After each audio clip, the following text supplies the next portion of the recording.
Hello, guys. How are all of you doing? Seb is not smiling. Seb thinks his team is coming all right now. But smiling is just going face like James Bond. Bro, smile. I don't know what you're feeling like, but like smile, bro. It's come on, come on. It's I'm Sunday, bro. I'm I'm frowning. I'm frowning in anticipation of the great terrorism that is about to be inflicted on some unfortunate teams this evening. Right? Some people are about to be put through pain, the type that has not been seen in a long time. That is nothing to smile about. I mean, to be fair, actually, man, I said I want to be the preacher of hope and good news, but I think I'm going to have to agree with Sam on that one. A lot of people are going to go through pain. There's going to be a lot of crying on comment section today, and a lot of like, oh, it's Sava, bro, it's this, bro. Yeah, we're looking forward to seeing what's going to happen, and of course, talking about servers and things and issues and suffering, we are going to look at the 8 teams that have now qualified for the African Pro Series. It's been a very long journey, the qualifiers. If I'm not mistaken, 3 weeks in between, and we finally made our way to the actual event itself, the first ever African Pro Series brought to you by ASG Codem. The 8 qualifying teams that are going to battle it out for a prize pool of $1,500. That's a lot of money. If I had that money personally, I would have a Lamborghini right now. Seb might have a Ferrari. I don't know, but this is what it is, man. Giving it to this player, bro. You would have a Lambo or Guinea because it's definitely not a Lamborghini, right? You have whatever version they make in Usuka or yeah, but on the most serious note, yeah, 4 teams from the first batch, another 4 teams from the second batch, 8 teams in total. And I think the most important thing about the qualifiers is that there is no controversy, right? There was no DQ cheese. There was no, oh, he lagged out cheese, right? Every team that is here deserves to be here. Some of them obviously had to claw their way through, narrow wins here and there. But then, for the others, they beat their opponents into submission, quite literally. In fact, I was going through the Discord the other day and I was seeing one of the victims, one of the very many unfortunate victims. They were complaining to the mods. They say, these guys are hacking, these guys are hacking. And I was wondering how badly could they have beaten them, Bro. for them to feel like they were hacking. And then I checked the screenshot and I said, oh, 255. No wonder. I said, okay, I get it. I understand it now. And we tried to be good sports about even the mod understood that, don't worry, first time, but then it reminded me of when I also thought Charisma was hacking 3 years ago, and me and my teammates went to go and fight on DA Discord because of it. You get, so yeah, like again, it's the highest level of competitive Call of Duty in Africa, at least. For those of you that kept up with the Xylon Cup, you saw what PDX was doing to TLE and OUG and some of the best teams in the world. So like you can only imagine what will happen when they run up against C3 and T2 low teams and players. Right. But all 8 teams that qualified, PDX, Cyclone, S7, Hunt X9, Hunt N9 rather, Eclipse, NATO Gaming, Trinity, right, and MSH, Mashada, they are all, creme de la creme, right? Like they say, the cherry on the icing on the cake. They are the best of the best of the best, right? And their players are the best of the best of the best. A little bit of a roster change, though, that has gone unnoticed. Muji has retired, leaving a slot open in Cyclone, which was filled up by Insight from NATO. And in exchange, NATO picked up a guy called Anime from Hexline, who did not qualify. So yeah, that might be a bit of Hexline. Yeah. So yeah, that might be a bit of a confusion for those of you that are surprised that you don't see Muji in the lineup. But yeah, looking forward to what happens today. I think the doors open at 6. Am I right? Yes, 6 p.m. West African time, definitely. Yeah, there's going to be a lot of pain, guys. You don't want to miss it for anything. Like Yeah, of I've course. literally ironed my suits. Are you by any chance going to be watch partying? Are we looking forward to you watch party with Seb? Yeah, I'm going to be out till about 6 p.m. But as soon as I'm active, I am 100% definitely going to watch party. You know, like I would rather miss my sister's wedding than miss the events of this evening. I have to be there. Hey guys, big shout out to Seb. He's going to be watch partying, so you guys can tune into Up Against Now on TikTok and you can watch the watch party there. Of course, we see our fixtures live on the screen. A lot of you, might have not been able to get to see this on any of the Discord or other websites. So this is it brought to you. Treaty and NATO Gaming to kickstart things off. We have Cyclone up against MSH, PDX against Eclipse Gaming, and of course CS7 and Hot Nonagon. Before you talk about the features themselves here, I want to talk about maybe the landscapes of the teams here. I see three, should I say, Nigerian dominated teams in Eclipse, Nonagon, and SYX. And when we go to, we see Cyclone and NATO as well from South Africa. We see Mashada. Mashada. We have Mashada as well. So three SA teams, three NG teams, Trinity, a mixture of different countries, and then who am I missing? PDX, the Egyptian team. So it's dominated by Nigerians and South Africans. Does this say anything about like the African scene right now? The teams that are on top. What do you think?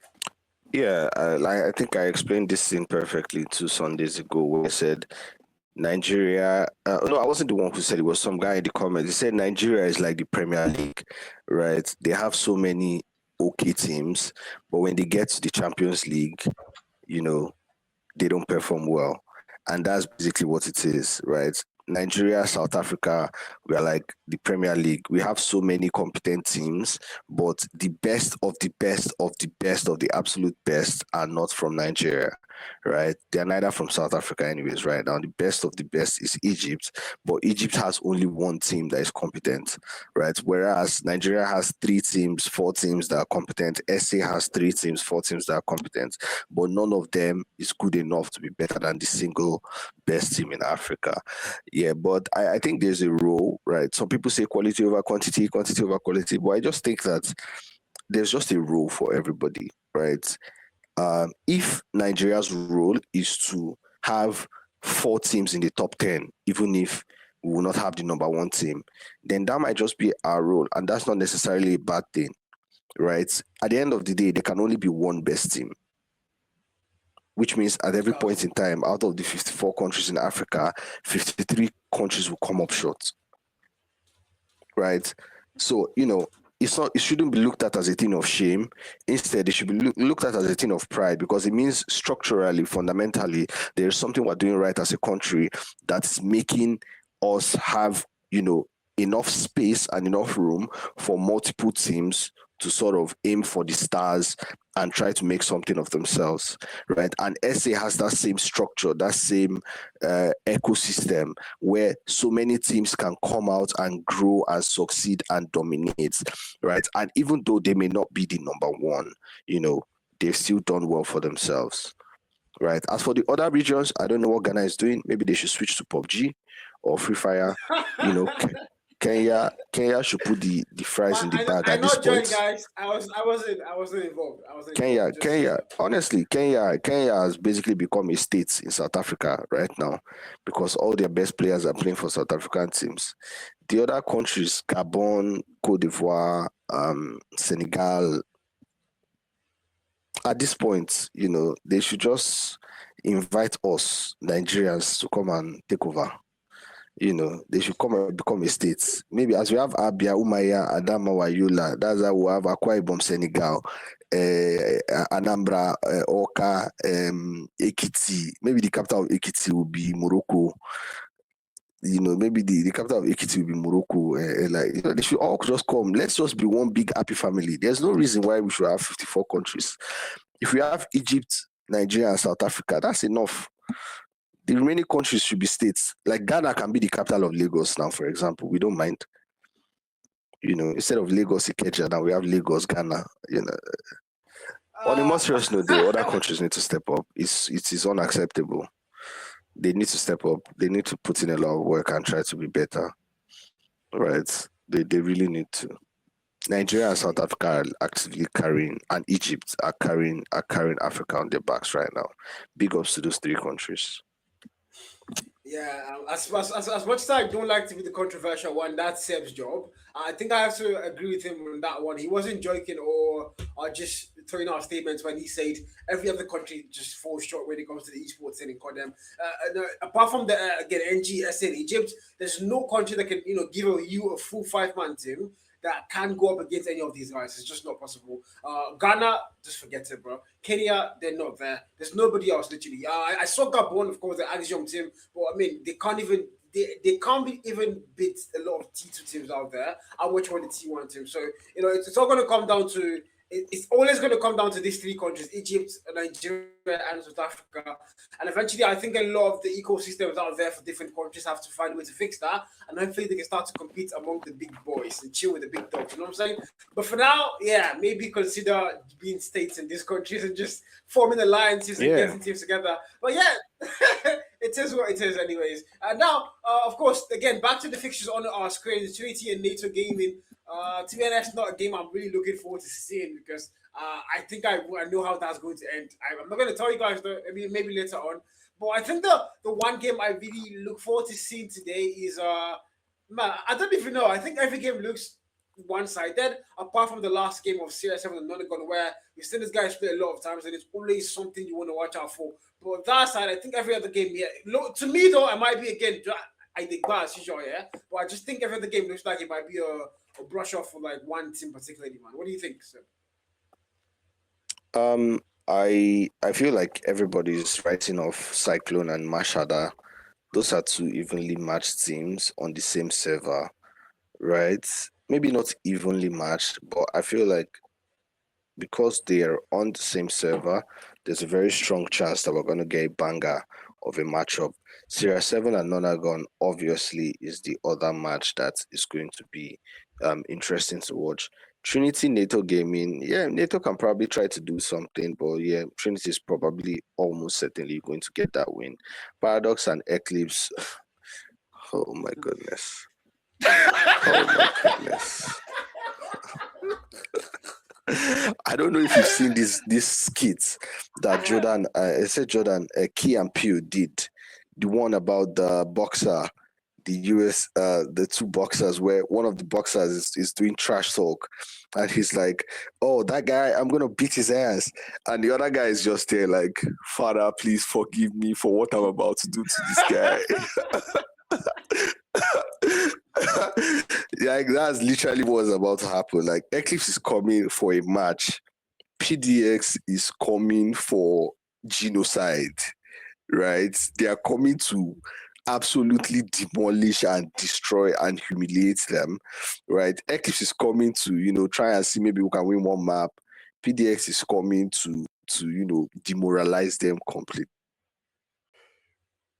I mean, to be fair, if you, I think a lot of us watched the Xylon Cup over the weekend. A lot of us, me personally, I watched that a lot. I watched it on Die Hard stream because he was watching the whole thing, every single game out there. So I watched literally everything on Die Hard streams, and bro, it was insane what I was seeing PDX do. I mean, we saw PDX take down TLE, the same team that kicked the Bear Clan out of was it out of champs entirely? But I know TLE did beat us in champs, and I was there. We saw PDX 2-0 them.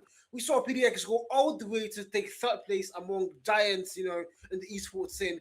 And I think that's something that I didn't even expect because the fact that they're not playing on those on equal servers, it might be the esports version, of course, yeah, but still they wouldn't play on the equal servers because a lot of those guys are NA teams. I think maybe one or two EU teams, but the servers imbalance is definitely going to be a thing. But these guys were not complaining. You should have seen Dawgs getting aces. I think Dawgs got about 2 aces there. It was crazy to see what they were doing against our top tier T1 team. So I'm just saying, right now I don't think there's any team, or no offense to the African team and all the teams out here, training so hard and working so hard, but I don't think anybody's on their level. From what I saw in the Xylon Cup, my brother, everybody just give PDX the win, man. Give them the win. That's well, too, man. Now that you mentioned their level, I think I agree with you that PDX is heads and shoulders above everyone else, right? But then I think the second spot is also definitively out of reach, almost definitively, anyways, right? And I think for a lot of teams, they may not accept it, right? They may not say it outside publicly, but they have internalized it. They've basically accepted that first place is not up for grabs. What we are fighting for is who's going to be the second best African team, right? Unless you are in NATO, right? In which case, your priority is how do I not get relegated, right?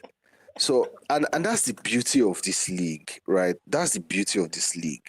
The beauty of this league is, or the beauty of leagues in general is that you have, let's say, 20 teams, 10 teams, 8 teams, 16 teams. No two teams have the same goal. I mean, okay, no, let me not say that. Not all the teams don't have the same goal. You have the teams that their goal is we must win, we should win. Then at the same time, you have teams that, you know what, even if we don't win, let's put up a fight, right? And then you have teams that are just happy to be here. Before every game, the coach just tells them, oh, guys, you know what, guys, just go out there, just enjoy yourselves, just enjoy the experience.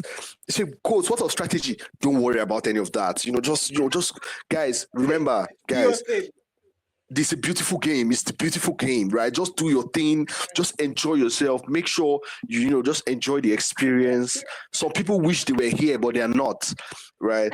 And that's the beauty of it, right?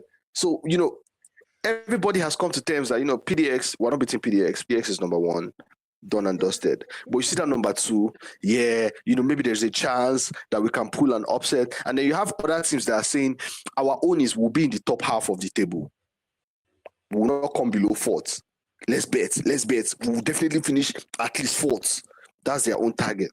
And then you have other teams that are like, at least now, I must be better than two people now. There's no way I'm getting relegated. Right? Like, there's no way I'm getting relegated. And you have teams that are just like, it doesn't really matter. Let's just play our 7 games and be done. Like, let's just play our 7 games and be done. Anything can happen. That's you now start hearing anything can happen. Anything can. Or where do you think you will finish? Anything can happen. No, we understand. Yes, of course. But anything can happen. You just know that those ones, they don't have any ambition. They've accepted. But yeah, hopefully, I don't see it coming, but hopefully there's some surprises here and there. I don't see it coming, right? But you never can tell. Yeah, you never can tell. You never can actually tell. You never can go and tell. The one thing I like about Seb is he's brutally honest. Yeah, that's a thing I can say about Seb. He tells you how it is. He tells you how he sees it and his perspective. And most of the times it does happen to be true, except times when he does bad, obviously. Because again, I quote last week, he didn't show us that Eclipse Gaming were not going to beat NATO under any circumstances. I quote, he said those exact words. They were not going to beat NATO. And then we somehow shockingly see Eclipse Gaming 2-0 NATO. Not a single map picked up. Not even a fight whatsoever. Eclipse Gaming humbled NATO, destroyed them, and Seb hasn't said anything about that. Rather, he's been throwing shades at NATO all evening. So it's more like a revenge arc for him, where he's like, NATO, you guys destroy my pride. I'm going to destroy you guys on the big stage, and that's exactly what Seb has been doing. So Seb, I want to put you on the spot now. What happened last week? Your prediction, but what's happened, bro? Yeah, like again, I was out. Because I'm always out every Sunday, and my phone was just, and then I open my phone, I see like 3 messages. Shibi, I tell you. I'm like, and then I check, and I say, I told you. I said, told me what? And then I remember that, this thing was going on, and I opened the Discord. I saw 2-0. I was like, I said, let me look at the results. Maybe someone lagged or something. I looked at the result. They were well and comprehensively beaten. I was like, okay, Fairs, like, I'm sorry. I was not familiar with your game, right? I apologize. Like, I tip it. And that's why, see that in all my slander, your Eclipse. because they've earned my respect. I'm an honest man, right? I'm an honest man. You earn my respect, I give it to you. Eclipse has earned my respect by beating NATO and beating them comprehensively. It wasn't it was very close. It was just a moment of brilliance. No, they dominated them comprehensively, and I have to give it to them, right? And that's why I'm wearing Eclipse today, right? Because I said I was going to wear Eclipse if they won. I said I was going to wear Eclipse. I said I was going to wear Eclipse if they won. So yeah, I'm rocking Eclipse. See, I'm a man of my words. I'm a man of my word. I don't. Yeah.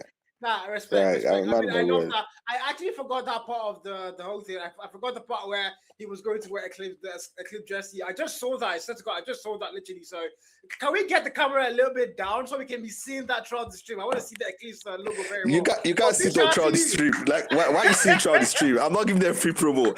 I've already given them enough promo, right? I've given them enough promo, right?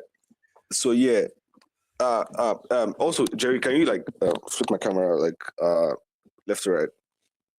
Because can you flip my camera left to right, like horizontal flip, so that the text.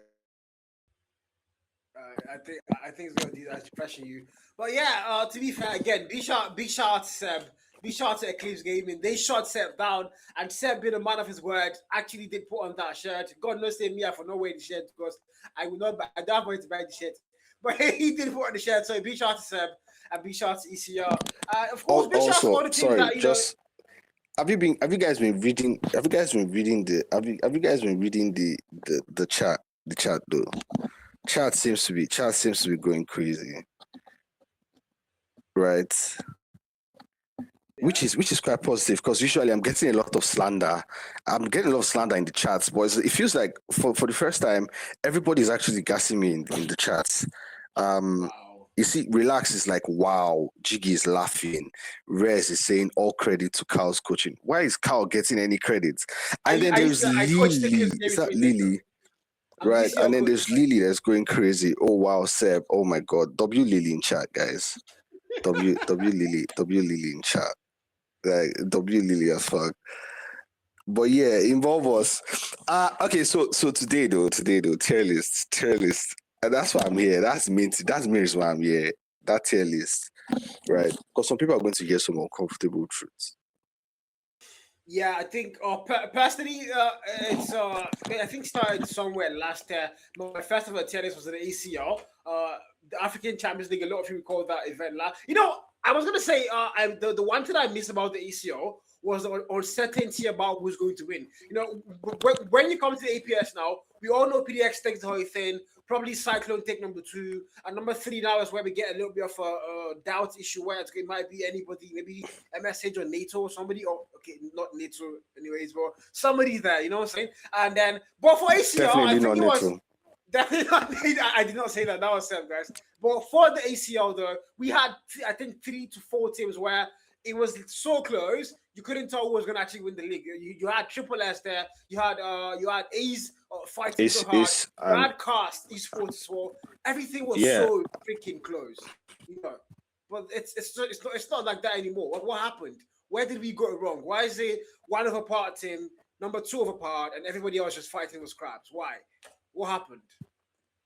Champs happened. They gave us champs. They gave us champs, and everybody.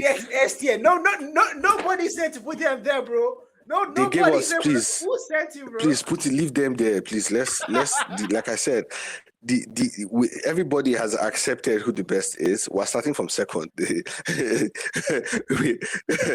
We're starting from second, right? Like, please.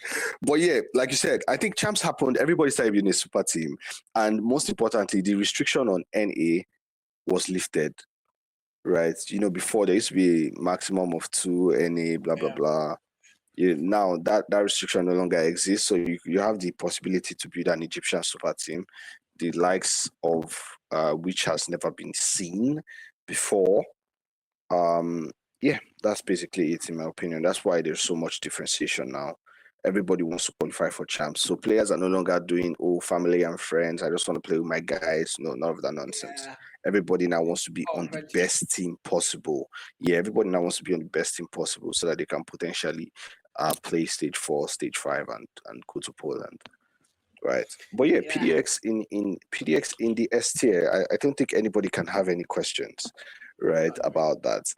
And yeah, I'm going to go out on a limb and say Cyclone should also be alone in the A tier, right? Because I just don't think there's any team that is so good that I would put them on the same level with Cyclone, right? Also, Cyclone and PDX are basically the two teams that played the grand finals of Stage 4 last year, just under different banners, right? PDX was under Beer Clan, and what is now Cyclone was under PDX, right? So yeah, definitely they are 1A, 1B, but I still think PDX is, at least 1, 2 steps above Cyclone. So I would have Cyclone alone in the A tier. I don't know if you agree with me on that. I mean, we can't put them with the S tier. That's one thing for sure. They can't be there. So there's no other place they have to be but E. And again, if we look at what we've seen so far in the league and all the teams that are out there, I wouldn't put anybody alongside Cyclone. I think first and second already reserved. PDX, Cyclone.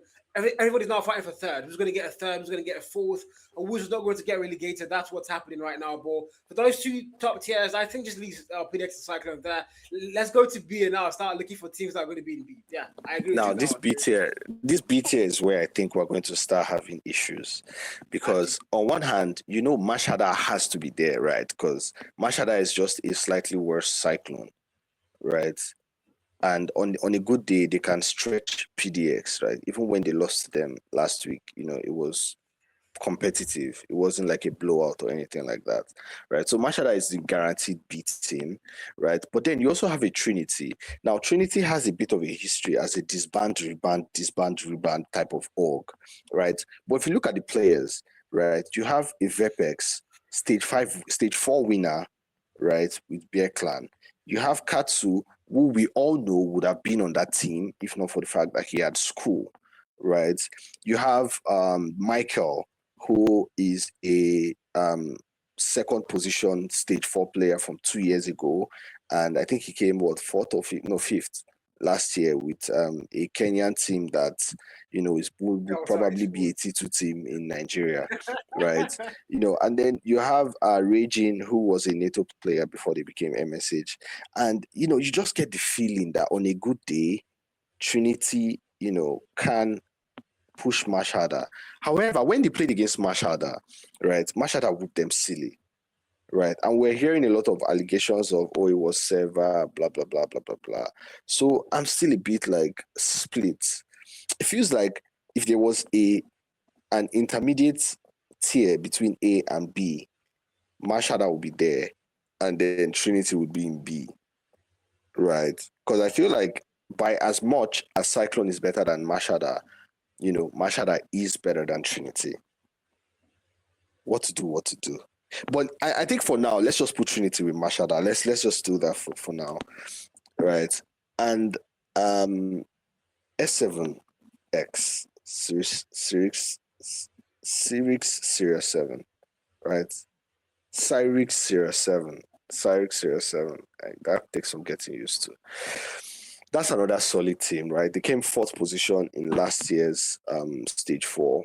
But now they have device buff and 2 new players. One being Eclipse's best player from that last tournament, Hagius, Payne, and Saint. Tough. But Eclipse did come 3rd in that tournament, right? But they could also claim that it was cheese because of the draws that they got. They just got easier draws, right? They got to play against easier opponents. So I think personally, I would put S7X versus Trinity. Do I have S7X beating Trinity? I don't, right? I don't. S7 goes to the C tier, right? Hey! S7X goes to the C tier for me. S7X goes to the C tier, right? Wait. Trust me, guys. Trust me. S7 goes to the C tier. Eclipse Eclipse and N9, Eclipse and Hunt N9 go to the C tier as well. I feel like all the Nigerian teams are basically on equal footing right now, right? All the Nigerian teams, in my opinion, are on equal footing. So I'll put Eclipse and Hunt N9 with S7 in the C tier, right? And then I would have NATO in the bottom tier. What tier is that? D tier. Okay. Yeah. So NATO in D tier. So now let's start from here. Let us start from here, and then let us assess and analyze if some teams need to go up or down, right? But I think this is a very good starting point. Eclipse should be in C tier with the other guys. Okay, so let me go. Now this is Seb. Mind you, guys,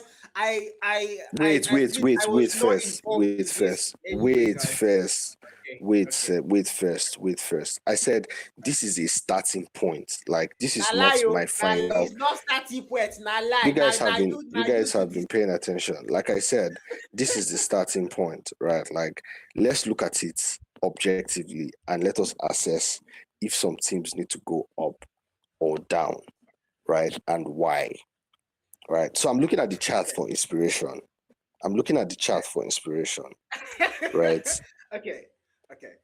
So now, PDX. Let me go talk about stats a little bit here, Seb.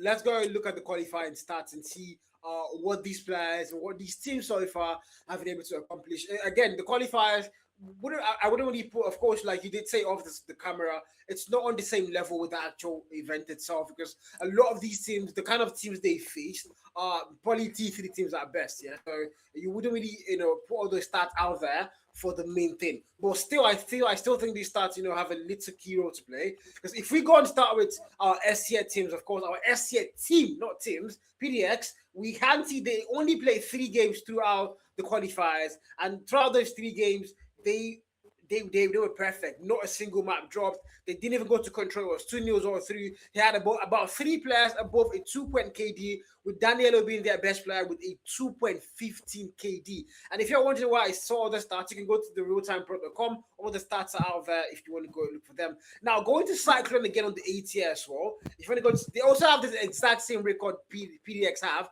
with only 3 games played and a 100% win rate as well. And the best, did I just say Danielo was the best player for PDX? I take back, that was Charisma, sorry. And he was a 1.68 KD. Unfortunately, nobody on the PDX roster was able to get to 2 KD. I think one player did, but they played, I think, just 3 games or so. So that doesn't really count in my opinion. Just 1 game rather. So that didn't really count in my opinion personally. But then apart from that, the players who played every single game, the highest KD was Charisma on a 1.68 KD. It was Cyclone that had 3 players above a 2-point KD, and Danielo being able to get to that 2.15 KD with the standout player for Cyclone Gaming for that team. And then when we go to the B tier, where Seb has now put Mashada and Trinity, you can see they both had 4 wins and 1 loss. Both of them, they only dropped 1 match or 1 map each. But Mashada played 4 games where they only dropped 1 particular game. So 3 wins, 1 loss with a 75% win rate. If you go to the side of Trinity, they had 5 games played, 4 of them were won, and only 1 of those games were dropped. And their standout player being, I can't pronounce the name perfectly, Kami on a 1.68 KD as well. And if you're looking at Mashada, it's going to be Liquid with a 1.33 KD. So I think equally close in terms of the games they played and the standout players and all that, the KDs. And if we're going down now to the next of the tiers, now Jerry kicked me out of the tier list there. But again, all the Nigerian teams, as according to Seb, are on the, is it B? C tier. All the Nigerian teams, CR7 not going to Eclipse Gaming. And if we go and look at their stats, CR7 currently also have 3 wins. But again, most of the teams they played, in my opinion, were not top tier teams. So I wouldn't really count these 3 wins as the same level as the other three team wins that PDX won, for instance. CR7 on 3 wins, no control played. Literally, none of the 8 mind you, important stats here, none of the 8 qualifying teams played control. Not a single one of them. Every one of them played hardpoint S&D. It was 2-0 brush-offs. Not a single game went to control for any of these top 8 teams. That is insane work. But again, going to CR7, 3 wins. The best player being Hacked with a 1.35 KD. Going to Nonagon, Hunt Nonagon now, 4 wins and only one game lost in a 5-game played. 80% win rate for sure. No control played. And the best player being Devil Man. I didn't really see that coming, by the way. Devil Man turned out to be the best player for their qualifiers with a 1.48 KD. And for our last Nigerian team, if I'm not mistaken, is that ECL? Again, ECL. Somehow, ECL's best player is not Cruel. Somehow, it's not Cruel. It's Uncle K. Except the stats have now been changed somehow. I'm seeing Valerio as number 1 there. I don't know what that's based off. I think that's based on objectives. But if we stick to KD, I'm very sure it is still going to be Uncle K, that the Coco with the best KD there with a 1. No, Valerio has the highest KD with 1.54. But the games did he play the same number of games? That's the thing. I'm looking at games played as well. Only 3 maps played. Coco played a lot more games, a lot more maps, so that's why I'm going to put Coco above him. So Coco be able to get a 1.46 KD with a lot more maps played. So Eclipse Gaming as well, 100% win rate. So if I haven't dropped a single game or whatsoever, I haven't dropped a single map either. Yeah, that's Coco. Again, Uncle K is Coco, by the way, but I'm not going to call him that for sake of casting, because why do you Africans do that? Change your IGNs every 10 minutes. I don't care. It's going to be Uncle K throughout the APS for all I know. And then now for the team that somehow has managed to not be on any reasonable tier, but the bottom, NATO Gaming. Mind you, 4 wins and 1 loss. They've only dropped 1 game out of the 5 games played. 80% win rate, and of course the best player being Anime with a 1.44 KD. I think he only played 1 match. He played 1 match, yeah, but like I think there's the stats there. Yeah, for a different team. He played for X-Line, yeah. Yes. So he actually can't be the best player, but unfortunately the stats show me that he's played 9 maps, so it doesn't really tell me different teams. But again, that's the stats. So if we go back to our tier list. I want to point out the fact that NATO have only dropped 1 game, and that was Eclipse Gaming. So I want to ask, why exactly are they on the D tier list, sir? It's very simple. The stats you just mentioned, that they've only lost 1 game, is redundant, right? Why? It was a double elimination qualifiers tournament. If you drop 2 games, you are out. So by definition, everybody here has to have dropped maximum 1 match. Yeah. So it's not a useful statistic, right? What you should be asking is, the map they dropped or the match they dropped, who did they drop it to? And that's the only question that matters. So there are 8 teams. 4 of those teams lost no game. The other 4 lost 1 game, right? The 4 that didn't lose any game, fairs, they should enjoy. The 4 that lost at least 1 game, you have Mashhada, Trinity, Hunt 9, and then NATO, right? So now let's do the power scaling. Mashhada lost their match to Paradox, right? Trinity lost their match to Mashhada, right? Hunt 9 lost their match to Cyclone. NATO lost their match to Eclipse, right? So 3 of the matches were lost to Mashhada, Paradox, and Cyclone, right? And those are, according to us, an S tier team, an A tier team, and a high B tier team. The only team in this list that dropped a match to a C tier team is NATO. So where would you put them? Will you put them on the same level with the same Eclipse that beats them 2-0? Or will you put them below? And if they're going to be below Eclipse, then, and you put NATO in B tier, that means Eclipse is A tier. Right? It's logic. It's not rocket science. Right? It sounds biased, it sounds unfair, but it's simple. If Eclipse is better than NATO to the point where they beat them 2-0, NATO should be at least a tier below. Right? So anywhere you put NATO, you have to put Eclipse at least 1 tier above. And then anywhere you put Eclipse, you have to put Mashhada at least 1 tier above. And then wherever Mashhada is, Cyclone has to be at least 1 tier above. And then Paradox has to be 1 tier above Cyclone. So the only natural place for NATO to be is in the D tier. Oh, wow. The only issue I'm having, again, the only issue I have with the tier list, right? The only issue I have with the tier list is Cyclone, Mashhada, Trinity, Series 7, Cyric Series 7, right? It's a bit of a stretch for me to put Mashhada and Trinity on the same level, considering that Mashhada beats them very well, very comprehensively, right?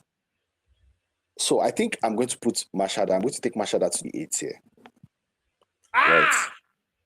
I think that's what I'm going to do. I think that's what I'm going to do, right? So, Jerry, please take Mashhada to the A tier, right? Because Mashhada beat Trinity so comprehensively that, you know, they couldn't keep, I think it was under 80 or something like that. It was so bad, right? Now, Trinity, in my opinion, is not so much better than the Nigerians, right? So I think I'll put the Nigerians, I'll take all three Nigerian teams to the same tier with Trinity, right? Like, even if they're better, right, it will be negligible enough that I wouldn't put them a tier above.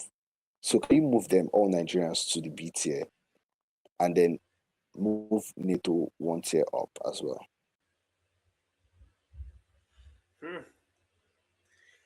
So I think Okay. this is my own personal final tier list. Okay, so now we're saying there's no team on that D tier, which, well, I think arguably, if I'm going to be making mine, which I'm going to be doing a short time for now, Is I there wouldn't sorry, quick one. Is there like does real time have like a tier list where people can go and do their own tier list and share and stuff? production can confirm. I don't think that's I think available we to you. had something like that for the ACL. Yeah, we had something like that for the ACL. Okay, so production has confirmed you guys can now go and make your own tier list on the website. It's not ready yet, but it will be ready in the next coming days. Where, Jared? Sorry. Oh, okay. He's going to be sharing the link. I don't know how you expect people to get the link on the stream, but okay. Jared has confirmed he will somehow share the link to you guys in your DMs. He's going to come to your houses and give you guys the link. I don't know how that works, but yeah. So we'll look forward to seeing what happens. But again, now if I'm going to be doing my own tier list, I'm going to be changing a couple of things that Seb has done. You guys can screenshot this right now and save it as Seb's tier list because I was not involved in the making of this, even though I agree with a lot of things he extensively did say. But I'm going to have to change a couple of things, which, of course, somehow I'm going to be getting D tier teams. I'm sorry, but there's going to be there might be a team with that D tier. So for me, of course, PDX stays up there, no doubt. Nobody contests that space with them. Cyclone, I would want to bring Machado down. I would, but I think I want to agree with Seb on that aspect where yes, Machado are ridiculously good as well. They have such a solid team. They're just a little bit below Cyclone, and I think if they actually went head to head, it wouldn't be a brush off. It's going to be maybe not too close, but it wouldn't be a 255. It wouldn't be that. It wouldn't be a 250-50 as well. Machado are definitely going to be able to carry their weight, but they would not be able to shut down Cyclone on any account except something happens. Anything can happen. Like a lot of the teams out here did say anything can go and happen. So of course, I'm just going to leave those two teams on the beat here. And the one thing I'm going to be changing is bringing Trinity down below the Nigerian teams. I don't think they deserve to be on the same level. Again, excellent players, but they haven't shown me anything yet. To me, I haven't seen Trinity do anything substantial. I haven't, again, Kyle Digba is normal, but I haven't seen them do anything substantial in terms of They made a game that they actually made Shy go 14. They that made is Shy Shy. go 14 and We're talking about 44. Shy, bro. We're They talking about made Shy Shy go here. 14 and We're talking 44. about Aura 233. That does not count. No offense to the Ghanaians, but like that does not count. In my opinion, any of the Nigerian teams here would do that same thing to those boys from Aura. It doesn't work. None of God will do that same thing. Serious 7 will overdo that. Eclipse game it for why. Yeah, okay, look at it this way. The best team who is the best team that Hunt Knight beats? The best team that Hunt Knight beats is ASG. And ASG is not even as good as Aura. Right? The best team that Hunt Knight beats is ASG. And ASG is not as big, it's not as good as Aura. Right? So if you are saying Trinity only beats Aura, then who did N9 beat? that you're putting them where they are, right? Who did Series 7 beat? The best team that Series 7 beat is Iconics. And Iconics is worse than ASG, right? But then again, look at the players on Trinity. They have Vepex, they have Katsu, right? They have Michael, right? They have Michael, they have Raging. And guess what? None of those players is even their best player in the tournament, right? I mean, we checked the stats, and it's a guy called Kami that has been their standout player. So if you're having Vepex, Katsu, Michael, Raging, and you still manage to have someone that is better than all four of them, or that is performing better than all four of them, then is that not a scary team? Like, again, just on paper, right? Obviously, the game situation can swing in different ways. But like on paper, at the very least, you have to give them that respect. If we were going to pick, let's say, it always happens to be Eclipse, right? I love that team. But like, if we're to pick Eclipse players, right, and try to match them one-on-one with Trinity players, right? Should we do that real quick? Just 1v1, player for player, side by side, right? Yeah, there's a compare feature on the side, so I think we can do that, right? Production? Exactly. It's a compare feature. Right. Okay. So quick. Let's go. Also, Dad. please, let's go. production, Dad. can we get the guests ready for the next segment, please? We need to get guests ready. Right. Thank you. Let's go. Dad versus Vepex. Right. Dad versus Vepex, or Dad versus Kemi. Crew versus Michael. Right. Coco versus Katsu. Who else is in Eclipse? Coco versus Katsu. Raging versus, I don't know, Time or Valerio. Who's the fifth player? Jack versus somebody else, right? And I think you really get the point. It's like, everybody's forgetting that, okay, yeah, maybe the team itself is not that cracked, but like the individual players on that team are scary. Those boys they're actually scary, right? Dad, ECL Dad versus Vepex, Vepex from Trinity. Also, it would be nice if we could see how while you're doing it, so that people can learn how to do it themselves. Yeah, definitely. That makes more sense. Vlado's just gonna put it up for us, man. Eclipse Gaming versus Trinity. ECL Dad, Eclipse Dad versus Trinity Vepex.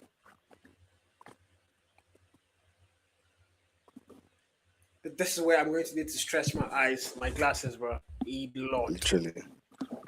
So I can see the stats. Yeah, let me go close to my screen. Oh, okay. We have that, and is that Vepex on the screen? Yes, we do. And well, yeah, the KD difference clearly shows 1.62, 1.52, not too far apart, in my opinion, though. Is that hard point time? Average OBJ time, of course, that has a little bit higher. When you overall, I'm going to let the comment section decide this one, because overall, I think that is better. I'm sorry. How is it better? What makes him better? For what I've seen, come on, look at that. He's got more kills. He does have more. He has more kills because he has one extra map. He has more kills because he has more kills because he has one extra map, right? Okay. Look at the average impact. He has less average impact, right? But most importantly, like, they are basically inseparable, like, functionally, except you just want to nitpick. Like, obviously, if you want to nitpick, you can make an argument for either of them. But like, functionally, their statistics place them on equal footing. Okay. Right. So now let's go to like a Crew, ECL Crew versus Trinity, ECL Crew versus Trinity Michael. At least those ones are. No, that's not why I chose them, because they're both the main snipers of their team. Okay. Cool and Michael. Woo! Oh, Michael didn't play a lot. Michael only played, I think, one game. How many games did Michael play? 2 maps. just 2 maps. So I don't even think that this can be a Cole had Cole actually played every single map, I think, if I'm not mistaken, literally almost every map. So I don't think this is a valid comparison, but because my Okay. God, look at the KD difference as well, bro. It makes no sense. Okay, so it let's doesn't go. really Let's count. go, Kami. Let's go, Kami. Then Kami and who do you want? Kami and Coco. Let's go, Kami and Coco. Yeah, that would be fair. That would be Kami from Trinity, Coco from Eclipse. Eclipse Gaming. Uncle K. That would be a lot closer.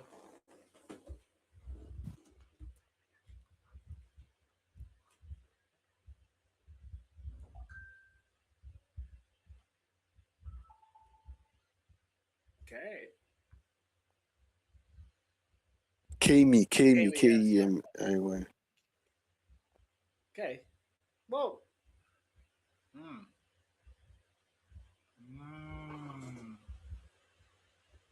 So what do we think? Again, basically functionally inseparable. Look at the KD. KD is basically on par. OBJ time is basically on par. Average impact is KD what, had 6 more maps. points. KD had, I think, 3 more maps. So kind of. Exactly. I'd actually say Again, KD is better on this account. I'd say he's better. No offense. The better is not like is so far much, ahead. Yeah. Yes, and that's my point. That like these guys are basically neck and neck, right? If we were to go for someone else, let's go maybe Valerio and Chinese, or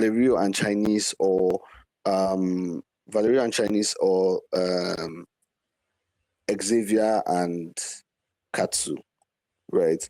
It's the same story. They are all neck and neck. And that's why, like, I keep saying, you guys are not, like, you're not giving Trinity enough credit. You're not giving Trinity enough credit. But, like, when you actually do a deep dive like this, it becomes very apparent that, oh, you know what? Maybe we're underestimating this guy a bit.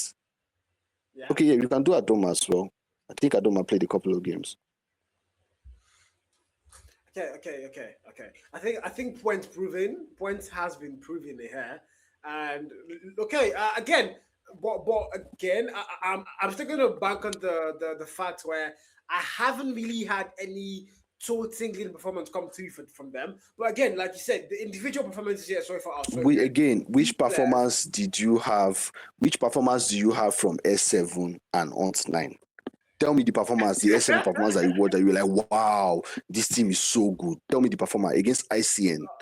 No, for S7, no. For Nana God, yes. They actually had good games, They fought Cyclone. It wasn't a total brush off. They actually, kept that game. What do you mean? Did they not beat them under 50? They on the S&D, not the hardpoint, but they give them a little fight, The fight was there, The hardpoint was a different case. I mean, the hardpoint was so not close.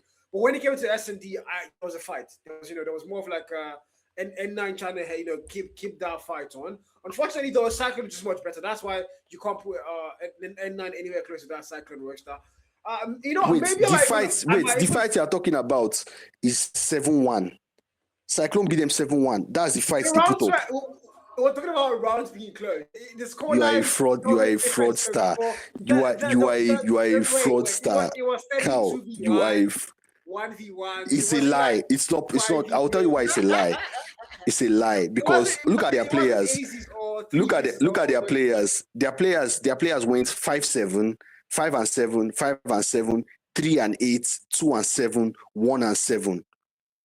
Please. And then on the other side, you have Cyclone going 11-3, 9-3, 7-3, 5-3, 4-4. There was nothing close about. This was a beat down. This was a proper beat down. You just don't remember. You are hallucinating statistics. Thank God for real-time productions. That's how you would have gaslit all of us here on the live stream. Thank God for real-time productions. They did not do anything. 250-82 and 7-1. Which dirty clips? 7-1. They didn't even win 2 rounds. Which banger? The banger, Please. Take me back to the tier list introduction, please. Take me back to the tier list there again. Take me back to the tier list. Like look at the statistics. Look at the domination. Their best KD was 0.79. 0.79 was their best KD. Someone even went 0.44. They fought, they still 0.44. The fourth half for what? You're glazing. You're just glazing. Steven has paid you money. Steven, I know you're behind this. Steven, I know you're behind this. You don't pay Carl. That's why they sing your praises. No, actually, I did get a little bribe there, and it's money's hard. These are trying times. But again, okay, fine. Let's say we're doing any restructuring here. I'm still not going to be. I don't think I'm going to be sending anybody down to that D League still. So it's just going to be again BNT S and A are nobody's going up there. Nobody's coming down from there. It's the BNT where we can have a little bit of back and forth and reactions. Let's bring Nonagon down to C. In my opinion, now let's bring them down to C. We're going to still bring in, and then Trinity are still going to be C. I am not taking them up to B till I actually see them in the league itself, and they prove to me that because, like you said, they have so many big names and worthy players, and I think they should be going head to head against teams like MSH right now. In my opinion, Trinity should be able to go head to head against an MSH. They have the players, the talent pool for that ball. What I saw was just not it. So I wouldn't still give them that B. I want to give them that B so badly based off individual performances and like the kind of names they have. But again, as a team comprehensively, I haven't really seen them give me anything worth glazing yet. So I'm going to be leaving Trinity on C. Nonagon and NATO will also join them on that C. Nobody goes to D. For B, Clean Gaming worthy to be there, no doubt. CRSF on the other hand, I haven't really seen anything from them. But now this is where a little bias comes to play because I don't want to give Trinity anything based off the names they have, but I'm giving CR7 something based off the names they have. That's why they're on that B, not necessarily because of the games they've played and like the teams they've gone up against. So yeah, again, this is my tier list going into the Pro Series, and I don't think I'm changing anything else here, Sam. You are not convincing me otherwise. Let it go, bro. Anyways, the good thing is these days I get to say less because real time is there for us. By the time you start arguing, once you pull up the stats, my argument is done. Anything you want to talk after that is your own personal prerogative. Any opinion you choose to hold, you can hold it. It is your, by definition, your opinion. You know what it's not though? It's not facts. Why? Because facts don't lie. And do you know where lies go to die? realtimeprod.com. Actually, no doubt there. To be very honest, the stats been there have been a lifesaver. I think personally as a caster myself, it's been should I say very helpful for collating results, going out there to check what happened, who the best players are, map strength and all that. I think before now, I didn't really have the strength to go and be able to check out these stats, be able to go and watch individual games, get the stat board, start checking out who has the best maps, whatever. I don't have that strength. I never do that. But lately, I've been able to go to the realtimepro.com, check out the player stats, take a couple notes, and when I'm casting, I can hopefully tip in those things and talking about who has the best stats so far, who has the best hard point, what their favorite map is, and all that stuff. So big shout out to Realtime Pro, no doubt. Big shout out to Jerry working behind the scene tirelessly to bring all this to us, of course. And again, production, are we ready for our guests? So we can go to our next segment. Again, guys. You guys, of course, don't forget, you can actually, according to Jade, he's going to be coming to your houses one by one and give you guys the link to make your own tier list. I don't know how he plans to do that, but we're going to pass that across to you guys. So if you want to also make your tier list and make it public, the site is going to hopefully have a feature very soon where you can actually go and do that. But this has been Seb's and Carl's bad tier list. And maybe our guests might have a couple inputs on the tier list, maybe. This has been Seb's perfect tier list and Carl's bar tier list. Please. Correction, please. Fair enough. Well, now we wait for the guests to come in. We have guests for today. We do have 4 guests, and I see Badekon on the stream. Badekon, production, have we been able to reach him? Have we been able to reach Badekon? Perhaps. Okay, we have been able to. Okay. Thank you, production. We do have a couple guests. You guys have now, one has been leaked to you guys, unfortunately, because of cows. But we have 3 other guests who are going to be joining us today on the stream. We have 4 amazing guests, and we have had one of them before, not quite too long ago. That was on the first episode of 2026. We had them. And can I get the info on which guests we have currently? Okay, so our guests for right now, first set of guests before the last few join in, are going to be Daddy Coco, a player from Eclipse Gaming, who, again, I'm going to have to put this out there, asked to be on the show specifically so he can attack Seb. I just want to put that out there. Big shout out to Daddy Coco. And of course, Badekon, arguably the best player from Gabon and one of the best players in Africa in the T2 region, climbing towards T1. We've seen that man in a lot of events so far, and he has never failed to, dominate and give us banger clips and worthy glazes. So, welcome, Coco. Welcome, Badikon. How are you guys doing today? Hello, man. Hello, Coco.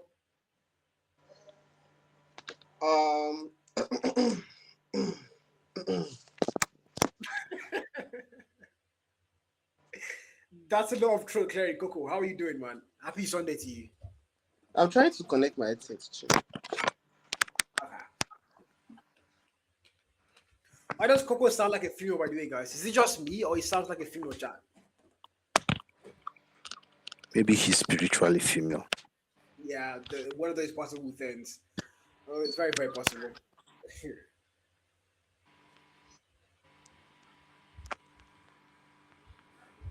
Also, a big shout out to all of our co-hosts, Senes, who wasn't able to come here today because he has to attend his fifth wife's birthday ceremony, guys. His fifth wife's birthday ceremony, so he wasn't able to get there. So, big shout out to Senes. I thought it was his fifth wife's fifth child's naming ceremony.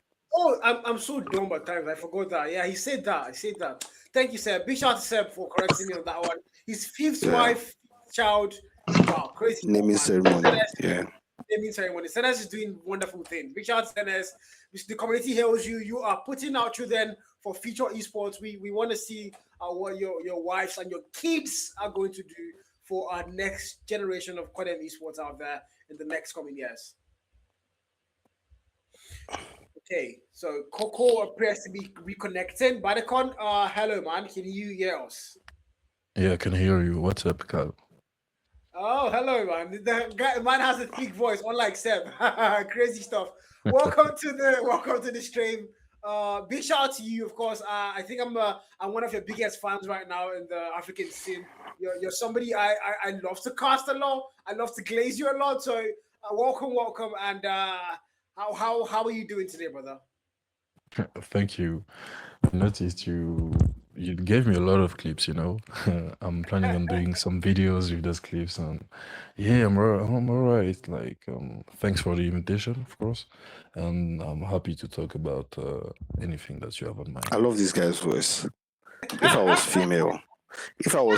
female, I would give him my number. Dead ass. Like, even as a male self, I'm contemplating giving him my number. Like, I'll just be like, text me.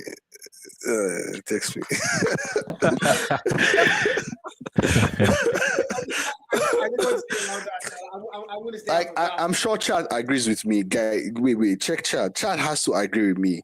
Like, if what I just heard is what I just heard, like, come on, please. Like, please. They have to agree. Like, damn. Please, I want to join Axiom just so I can be hearing comms. There are comms that you don't argue with. Like, you say, go top 10 days. Like, no problem. Like, no problem.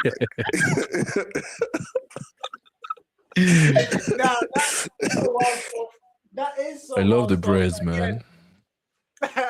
Well, welcome back, so I do have to ask you. I think prior to 2025, I personally never heard of Axiom.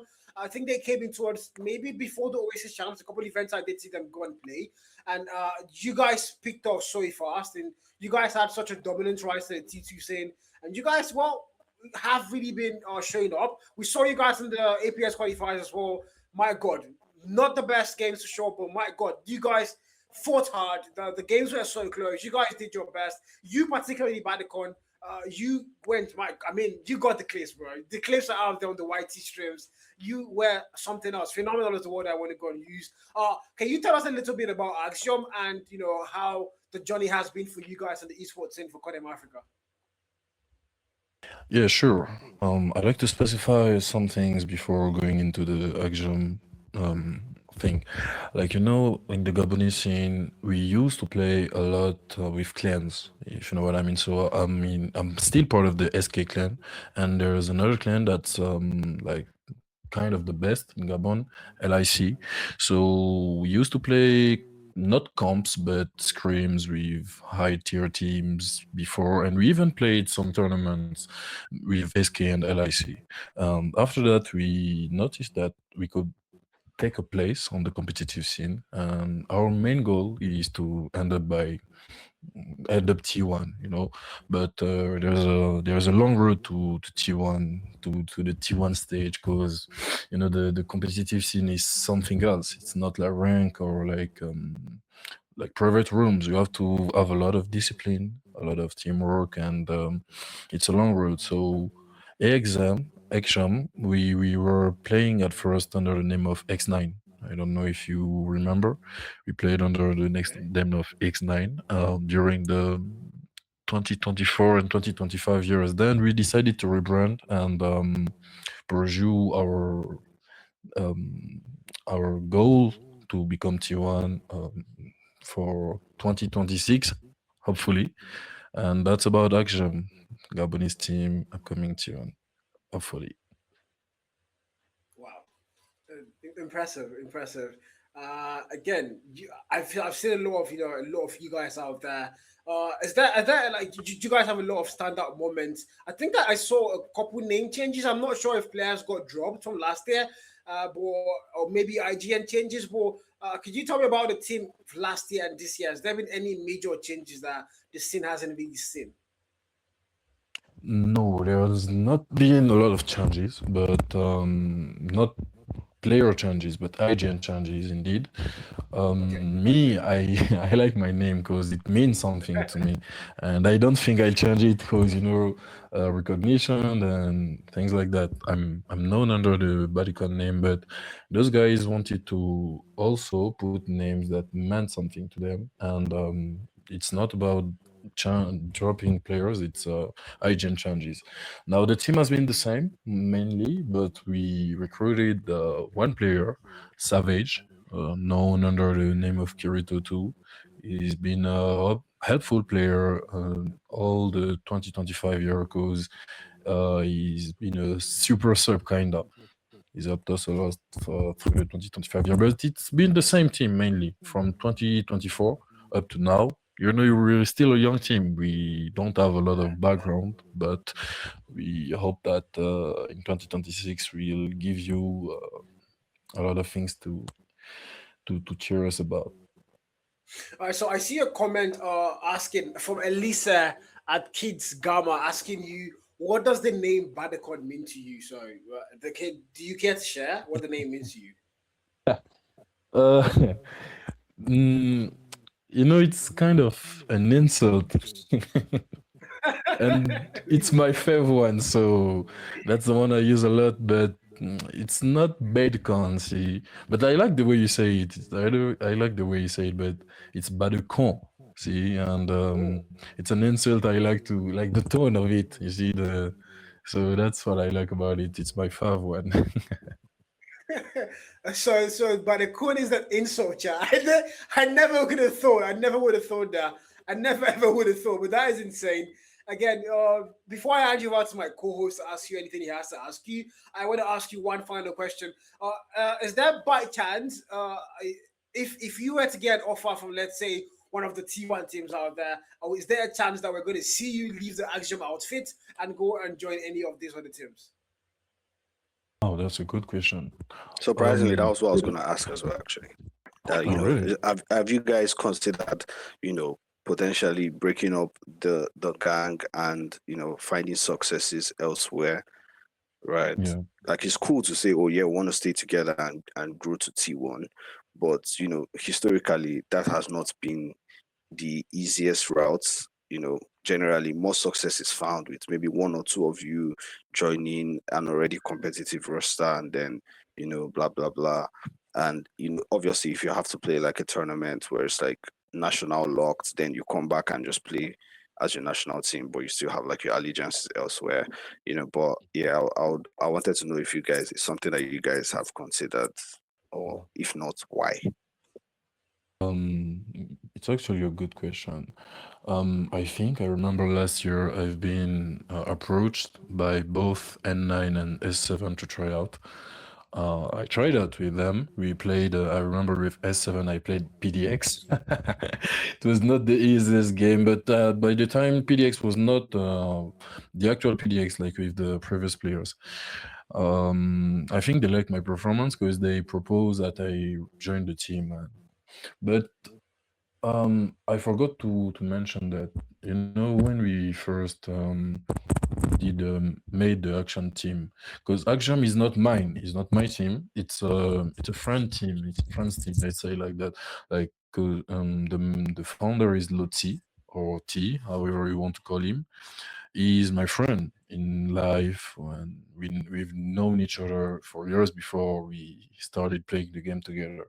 And the thing is, we always aspired to dominate or like at least be an important part of the African competitive team, or maybe even abroad, you know, stage five, maybe, who knows. But we always wanted to be a part of something bigger together as a team, and we want to for you guys to know our roots. You know what I mean? Like where we come from. It's a story. Action is about the stories, about the nationalities, the players, the friendship, and the bond that we have together. And I don't know if I consider leaving the team. It's possible, but you know, I've not been fascinated by the being T1 thing as a player, you know. I always wanted to do it with my friends, and I think that will I also get it. be the goal for that year. But maybe, who knows, maybe 2027, who knows. I like the fact that he wants, of course, to grow with his team. He's open to changing, of course, but like not at the moment. He wants to grow, take it step by step, and see where fate eventually leads him. I mean, again, the Argentine. I'm really hoping to see what you guys go and do in the 2026 roster. I want to, of course, I want to give you a tip though. No matter what you do, don't join UAH. No matter what Seb offers you, do not join UAH. I'm just joking. I can see a lot of comments. I can see Jiggy Sweet talking already on the comment section. Jiggy is throwing you a couple of straight talks about, the open loving is letting go. Jiggy, he's not going to join the Clips gaming. Let it go, brother. Let's go. But yeah, man, again, Badekon, Bishop, Badekun. I'm going to get used to the correct pronunciation, hopefully. But Badekun. but the Good con. luck to you. Good luck to AXM. Badekun. I'm going to try. If I can't get to it, just no. But yeah. Big shout out to you guys, man. Big shout out to the AXM outfits. Big shout out to all the players, walking to Palace to get that out there. And I'm hoping to see you guys in a lot more, big events very soon. So, again, big shout out to you guys, man. And thank you for coming on the podcast today, brother. Now, we have guests in the studio that are going to be joining us now for our next segment. And that's Daddy Coco, player from Eclipse Gaming, who unfortunately wanted to, go head to head against Seb, but now Seb is no longer here. So Coco's whole agenda has been defeated, unfortunately. And we also have a former pro player, who did play the Stage 4 World Championships last year and who is now a coach for a team. I am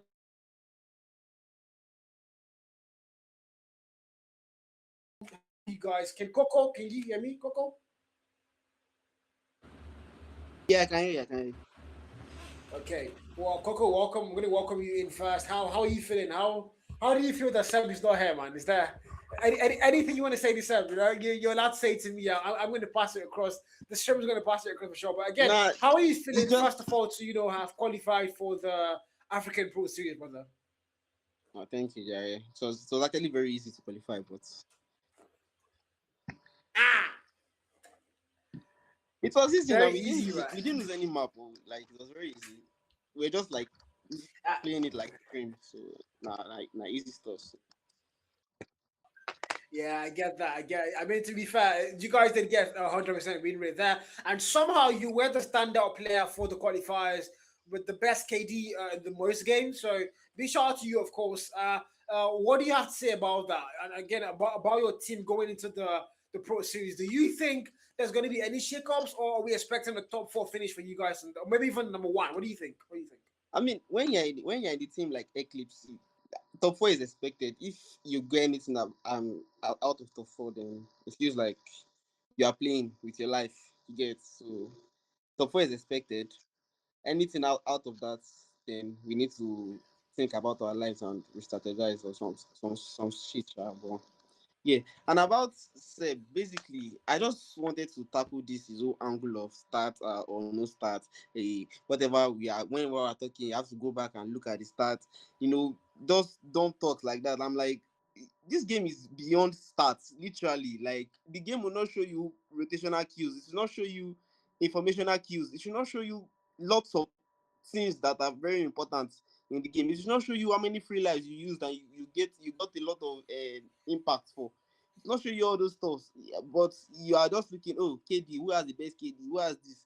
There are plenty of people that can play for KD that will stay at the back of the map, or they will be beating their teammates and they will be scared to enter gunfight. And as a result of that, they have IKD. Does that mean they are better than the ones that actually play for the team and just want to do everything possible for the team to win? Like, how does stats actually show your dedication to your team? Like, it does not make any sense. You are talking about stats this, stats that.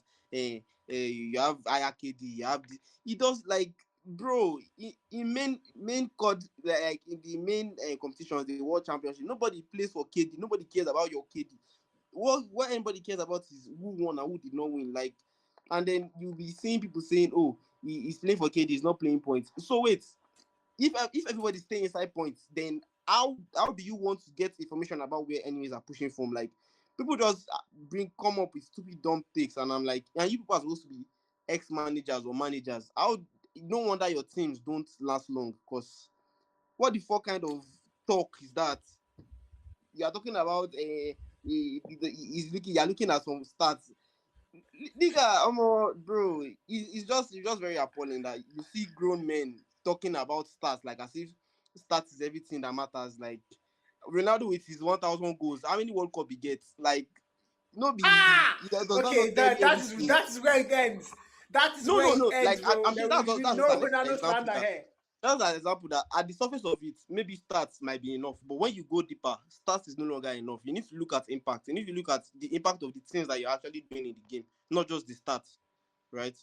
So it's not about just raw stats and saying, oh, this one is better than this. And again, I feel like player comparison is very stupid. If you like, it's exactly you, like, you're comparing me with somebody in my team. Meanwhile, we have different rules. Somebody might be more inclined to stay in points, while me, I'm more inclined to, push away enemies. Due to that fact, the person is not getting like so much like kills. Does that mean I'm better than the person? I mean, you meet these same people in rank and you know that, this person they shoot too. Now just role different for game. Like, it's just like expecting the defender to always score. Like, is just like, I don't know. Do people think that people don't like have their own like rules in teams, that they just feel like they can just compare any player and be like, oh, this one is better than this one? Oh boy, shut up. Nobody is your team that matters. Like, once your teammates are working together with you and you are following your coach's instruction, nobody's opinion actually matters. But everybody just wants to bounce. Everybody wants to be a pundit or whatever it is, and they forget that they actually failed also. Like, I don't get. Look at Seb, you're the UH. Now UH is just a podcast on TikTok. They don't actually have a team. Like, so why is he talking about when other managers that have been successful are talking? Why? For what? What does he have to say? He's not saying real time this. No doubt, what real time is doing is really good, right? And it's something that we've tried to, even before real time, we've been trying to use like Excel to look at these stats and know what exactly to work on even before real time, right? But this actually makes it a lot easier to just do that. I get the point that real time is trying to bring, but it's not everything. Like, I had a stage 5 coach a time ago, and he will always tell you, in a game there are free kills. Nobody knows what like, I'm very sure Seb does not know what free life is. You literally sometimes you literally have free life where you can just go and cause chaos and die, and it doesn't matter. Like, You get, but nobody will tell you that you will not be looking at stats. It's not about stats most of the times. Most of the times it's about just dedication to your team, man. That's all I just wanted to like let him know. And if he's not here, Naim Sabi, but it's actually him and Alu that talks about these things like that. People like Steven, I think Steven, as new as he is to the scene, he understands these things because you see his players do similar stuff. And honestly, as much as I don't like Steven, I still respect him. I cannot say he doesn't know what he's saying, but people like Seb and Alu just trying to be points. Just like Karaga. To me, Seb and Alu, they do like Karaga, just be saying rubbish, like just be saying rubbish. I'm a cook rubbish. That's what they want to be doing. They don't want. Okay. I mean, to be fair, guys, that is what the podcast is for. You know, that's why I'm not going to stop being Coco. The podcast is meant to air out your mind, throw jabs at people you want to throw jabs at, and Coco has spoken what he thinks. And I mean, big shout out to you. If Seb was here, it would be a back and forth. Unfortunately, Seb had to go to Sanez's fifth child naming ceremony party, so they're just somewhere. But he's in the chat. He's in the chat actually. So I'm very sure he has been hearing everything Coco has to say, and I'm very sure the next podcast we're going to bring this back up and have a little pointers. But again, I do agree with Coco that when he talks about stats are not everything. Stats are important to just be able to keep track of who's your best hardpoint player, who's your best SLD player out there. We know a lot of things to watch out for, but ultimately there's a lot of things that these stats are not going to tell you. For instance, who rotated first, or who was the player who did the ankle spawn to make sure they get who was the man giving the most call outs, who was the man giving the motivation behind the scenes. The stats are never going to tell you that. So no doubt whatsoever, stats are important, but they're not everything in a game itself. Because like he said as well, made a very good point, I think, about defense. I think defenders and should I say attackers, in the point that the defenders do their job. They're not meant to score you goals or give assists. We have Arnold who does all that, yes. Maybe a couple of Marcelo who do all those running through the field and all that. But there are hardcore defenders who don't even go out of the box most times. They just stay back and do the job of defending, and they are not meant to do the attacker's job. So yeah. Of course, Seb, I understand where you're coming from, and I get that full time. So yeah, I'm seeing in the chat that some people are saying something like lie, stats help a lot and stuff. Who said stats? Is that literally not what I just said? That stats do help. Yes, I get it. Even us, we were trying to use stats like to fix up some things. Stats actually help. Yes. What I'm saying is stats is not the full picture. It is that simple. Why are you I don't understand. Stats help. Of course, stats help now. Who says stats does not help? When you're going against a player like Mbappe and maybe let's say he mostly plays his penalty kick to this angle, stats will help you know that okay, mostly just go to this angle and you might get a touch on the ball or something like that. You might actually get a touch on the ball and save the penalty, and it starts that helps you in that situation, but it doesn't help all the time. That's what I'm saying. It is not the full picture, it's the point. It is not the full thing. Why are you making it? Why are you making all your decisions around stats? Meanwhile, there are other important things that a player has to do that stats does not show. Again, perfect. What do you call it? Scenario or something? There's a word for that, but perfect choice of or context there. When stats are important to be able to counter teams, but there are things that this stats will tell you. So again, stats are important. He did say that stats are very important, but stats are not everything. So no doubt, Coco. I want to ask Jem. Jem is also here with us on the podcast. Again, Jem has retired from the pro scene from what I've heard so far, and he's now a manager as well. And Jem, welcome to the Final Cycle podcast. This is the first time having you on stream. I'm so glad that you accepted the invite. But I want to ask, you've heard what Coco has said so far about stats. Yeah. You are a pro player, now a manager. What do you think about what Coco just said? Well, I mean, I think he's right in some regard. Stats do help when it comes to VODing or whatever, or trying to fix up in the team. For example, in when I was at PDX, there was a rule that no player was allowed to drop below 160. Wait, can you guys hear me? Am I lagging?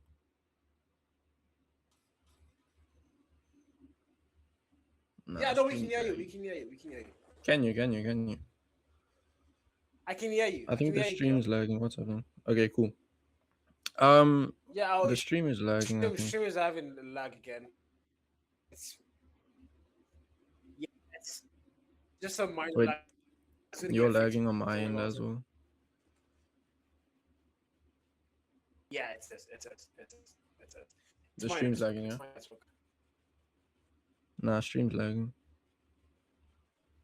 Or more. Yeah, it's me. Can you hear me? Yeah, I can hear you, but you like cutting out and shit. Yeah, guys. Can you hear me? I can not really, kind of. Oh, yeah. My network is bad today, bro. Stream cut out completely, by the way.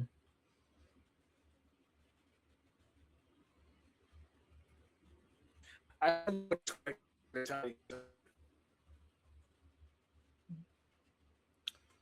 Bum, bum, bum, bum.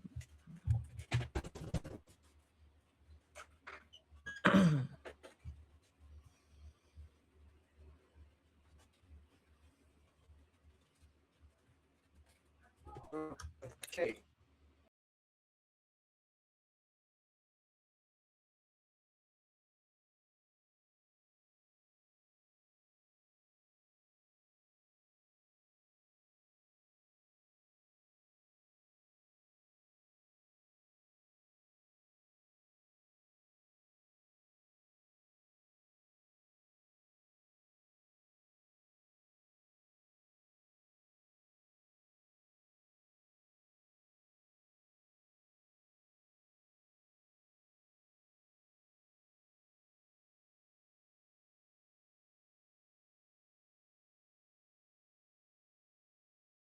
Yeah, but the stream is back on now.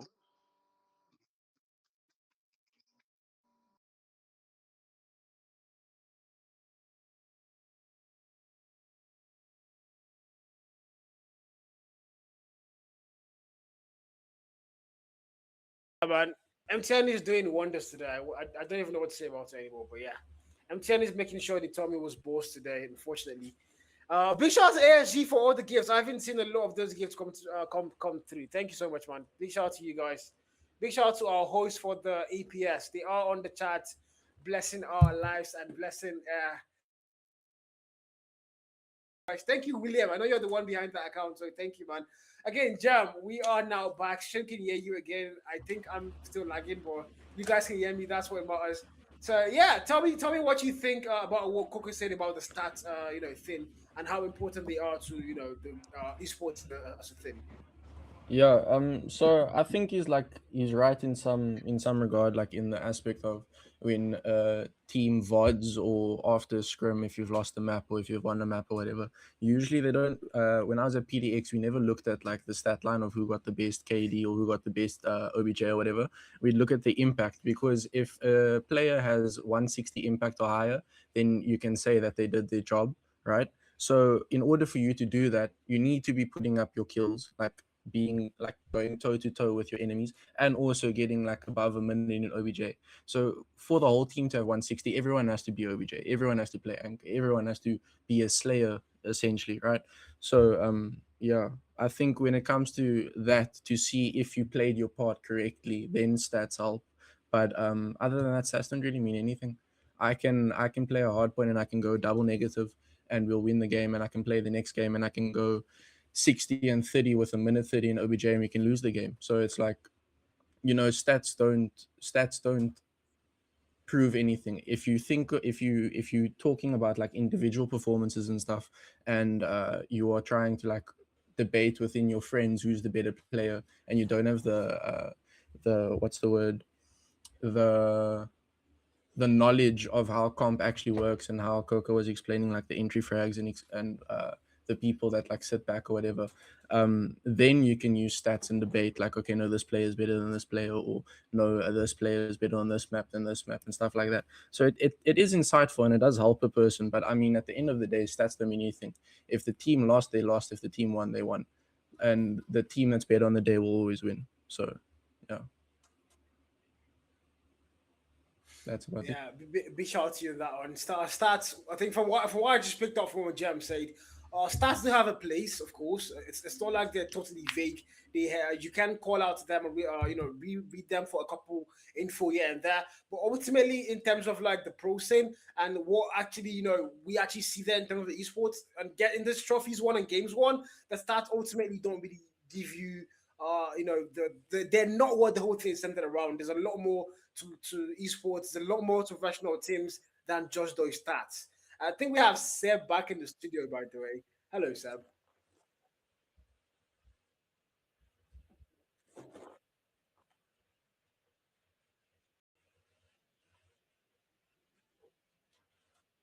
Stats is everything, right? So when people come here and say stats is not everything, it's called straw manning, right? That's the philosophical term, right? We'll say you are pulling a straw man because you are arguing something that nobody has said, right? The position that I've always held is that stats are important. I have never once said, oh, disregard everything else and base your entire argument on stats, which is why even when I said, okay, let's compare Eclipse players with Trinity players, right? There was a point I told you, forget that the numbers are more than themselves or less than themselves. It's not significant enough that it should inform our decision. And what was my conclusion? That they are neck and neck. Is that right? Yes, right? Yes, it was. Exactly. Yes, it is. So when you come on and you say, oh, stats is not everything, how can you say stats? You can farm kills. That is common sense. Everybody knows that you can sit at the back of the map, be flipping the spawn on the opposite side against your team so you can go positive, right? But again, we are not foolish, right? We are not foolish people, right? PDX will not keep you on their roster if you're farming kills and making them lose. MSH will not keep you on their roster if you're playing against your team because you want to look good in the KD, right? So at the highest level, it is insane for us to be taking into consideration that maybe this person is farming kills. It's not practical, it's not realistic, it's not sane. Now, the other issue I have with people that always say stats is not this, stats is not that, many of them are dishonest, right? And I'll tell you for free. These are the same people that if you run into them in ranked, the next thing they will do is they will screenshot the results and come and post it on the group chat and say, look at him, he went 13 and 27. They will never say, but the reason why that is the case is because he was playing the OBJ for his team and his teammates were not helping him, right? All they will focus on is, oh, he went neg, right? When we're talking about the best players, waiting with the talk, Omo, Lukasin dropped 70 bomb. Omo, so person dropped 65 bomb. Just yesterday, or was it 2 nights ago, when they were talking about Darox, waiting people they talk, Darox dropped 21 kills in S&D. Darox dropped ace in 3 rounds. This person dropped 23. Omo, how person go drop 25 with sniper, right? That's what we talk about, right? Now, when the stats doesn't favor them, you will now hear, stats is not that important. Stats doesn't mean anything. What is statistics? You watch the game with your eyes. They think we are foolish, but we are not foolish. We see. There is no industry. Take it to the bank. There is no industry in this life, whether gaming, esports, technology, engineering, medicine, where any professional will open their mouth and tell you, stats are nothing. Stats are not important. Let's look at all the best players in esports. Any esport of your choice, right? Any esport of your choice. But let's focus on Codem. Who are the best players you can think of in the world? Zai, right? Rise, Ulin, right? Lucas, Tectonic, right? Is there any of these guys that don't have a top 5 best stats in their respective regions? Like, let's actually think about it. Lucas has, if not the best stats in LATAM, right? He has a top 2 stats. Tectonic, same thing. Ulin and Zai Rice, all the same thing. So why is it only in Africa that suddenly you can be going neg and you are the best player? See, it is deceit. These people are trying to be clever by half. Do you understand? Unfortunately, you cannot deceive people like us. We're not kids. You cannot cover our eyes with handkerchief and tell us that, oh, they've taken the light. No, we see. Again, we understand. A player can go 33 and 30. and be a more instrumental player in that match than a player that went 45 and 12, right? Similarly, because you had a clutch moment that won the game for your team, right, doesn't mean you were the best player at that map. And that's another mistake people make, right? Person, they carry the team from the beginning of the game, reach the ending, the teammates are doing rubbish, right? The team is losing. Then maybe towards the end, one guy pulls out a war machine, gets a 5-piece, and then the team ends up winning. Suddenly, because that guy clutched, everybody now says he's the one that won that match for them. Forgetting that the only reason why they were still in it at that point is because somebody else or a group of other people were doing back-breaking labor, right? If you talk about the best players in the scene now, if you are calling LBJ players that used to drop 3 minutes every map, 2 minutes every map, people would hardly acknowledge them. When everybody was doing best player, was it 2 Sundays ago or 3 Sundays ago? How many OBJ players were listed? It was Dirox, it was Ayo, it was Charisma. Suddenly, everybody has forgotten that Mantra used to sleep inside the point, right? Suddenly, everybody has forgotten that, one other player used to sleep and spend all his days in the point. We're talking about Eclipse. Nobody remembers that Valerio used to drop 2 minutes for Eclipse. Everybody says, Figo is their best player. Figo is their best player. Again, all these things is deceitfulness, right? Stats will always be important. And I've always said, stats don't lie. And when I say stats don't lie, what I mean is not that, once you look at the score sheets, the person that is number 1 there is the best player and the person that is number 5 there is the worst player. That's not how it works. But when you look at a team's statistics over a period, if one particular player is always bottom fragging, always going neg, there is a problem. Everybody is saying Elevate should drop Candy, carry Lucas, drop Candy. Why are they saying they should drop Candy? Why are they saying you should drop him? It's not because his performances have been underwhelming. How do you determine that his performances are underwhelming? Is it not by looking at his statistical performances? Is there anybody that spends an entire game watching Candy, watching all the decisions he makes? Again, when you watch a match, at best, you will see a player maybe 10 times in the entire game. You're a caster, right, Carl? So you should know more of this. Do you ever really get to watch one particular player for up to, say, 2 minutes in an entire game? Whenever Jared is handling Badekon stream, we watch Badekon the whole game. Okay, of course, because it's S&D.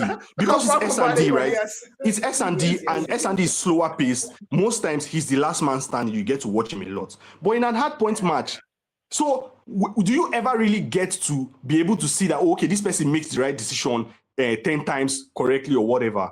Again, anybody that tells you that, they don't judge players based on stats, they are lying, right? The reality is that one way or another, stats always factors into our decision. We just don't actively think about it. I'm telling you for free, we don't resonate with the reality that, we're focused on stats, right? But the reality is, at the end of the day, and watch any match and watch the comments and see anybody that everybody is gassing, then go and check the stat. You will never see a player that was 4th or 5th being gassed. You will just say Charisma. Just not say Charisma don't do 4-piece. Charisma has done a 4-piece. He has done a 5-piece. Now, does that mean that there are not other factors to take into consideration, decision making, leadership, stuff like that? Again, I feel like when it even comes to rating players, I have probably the most robust methodology, right? I remember the other day when I was saying, when I rate players, I don't just rate them based on gun skill. I rate them on gun skill. I rate them on utility, right? Which is how versatile they are. A player that can use 3 weapons versus a player that can only use 1 weapon. I rate them on leadership and if they bring other things to the table, right? So a player that is an amazing IGL in addition to having insane gun skill, I will have him over someone that just has insane gun skill. You understand that kind of thing? So when people now come and try to make you look as if, I'm biased, and I just say stats is everything. I remember when I was insisting that, in my opinion, Darox is a way more is the number 1 player in Africa, even above Ayo, despite the fact that Ayo was the best player in Stage 4, hands down, point blank period, right? When we were watching Xylon yesterday, people finally saw the lights. When they were hearing, because they did what's that thing called? A drop-in, the comms drop-in thing they do. And I hope that that's something that APS is going to do as well, because it gives you some insights into some of the decisions that these guys make and what drives those decisions. You could clearly hear Darox instructing his teammates to the letter, do this, do that. Oh no, you come here. No, don't do that. I don't like what you're doing. Change. you will never like get to experience that kind of insight into how a player thinks, and then now say maybe because he had 2 less skills than his teammates, it means his teammate is better, right? But at the same time, I keep saying there was something I was telling X recently that no matter how important your leadership is, if you cannot shoot back, you are a liability.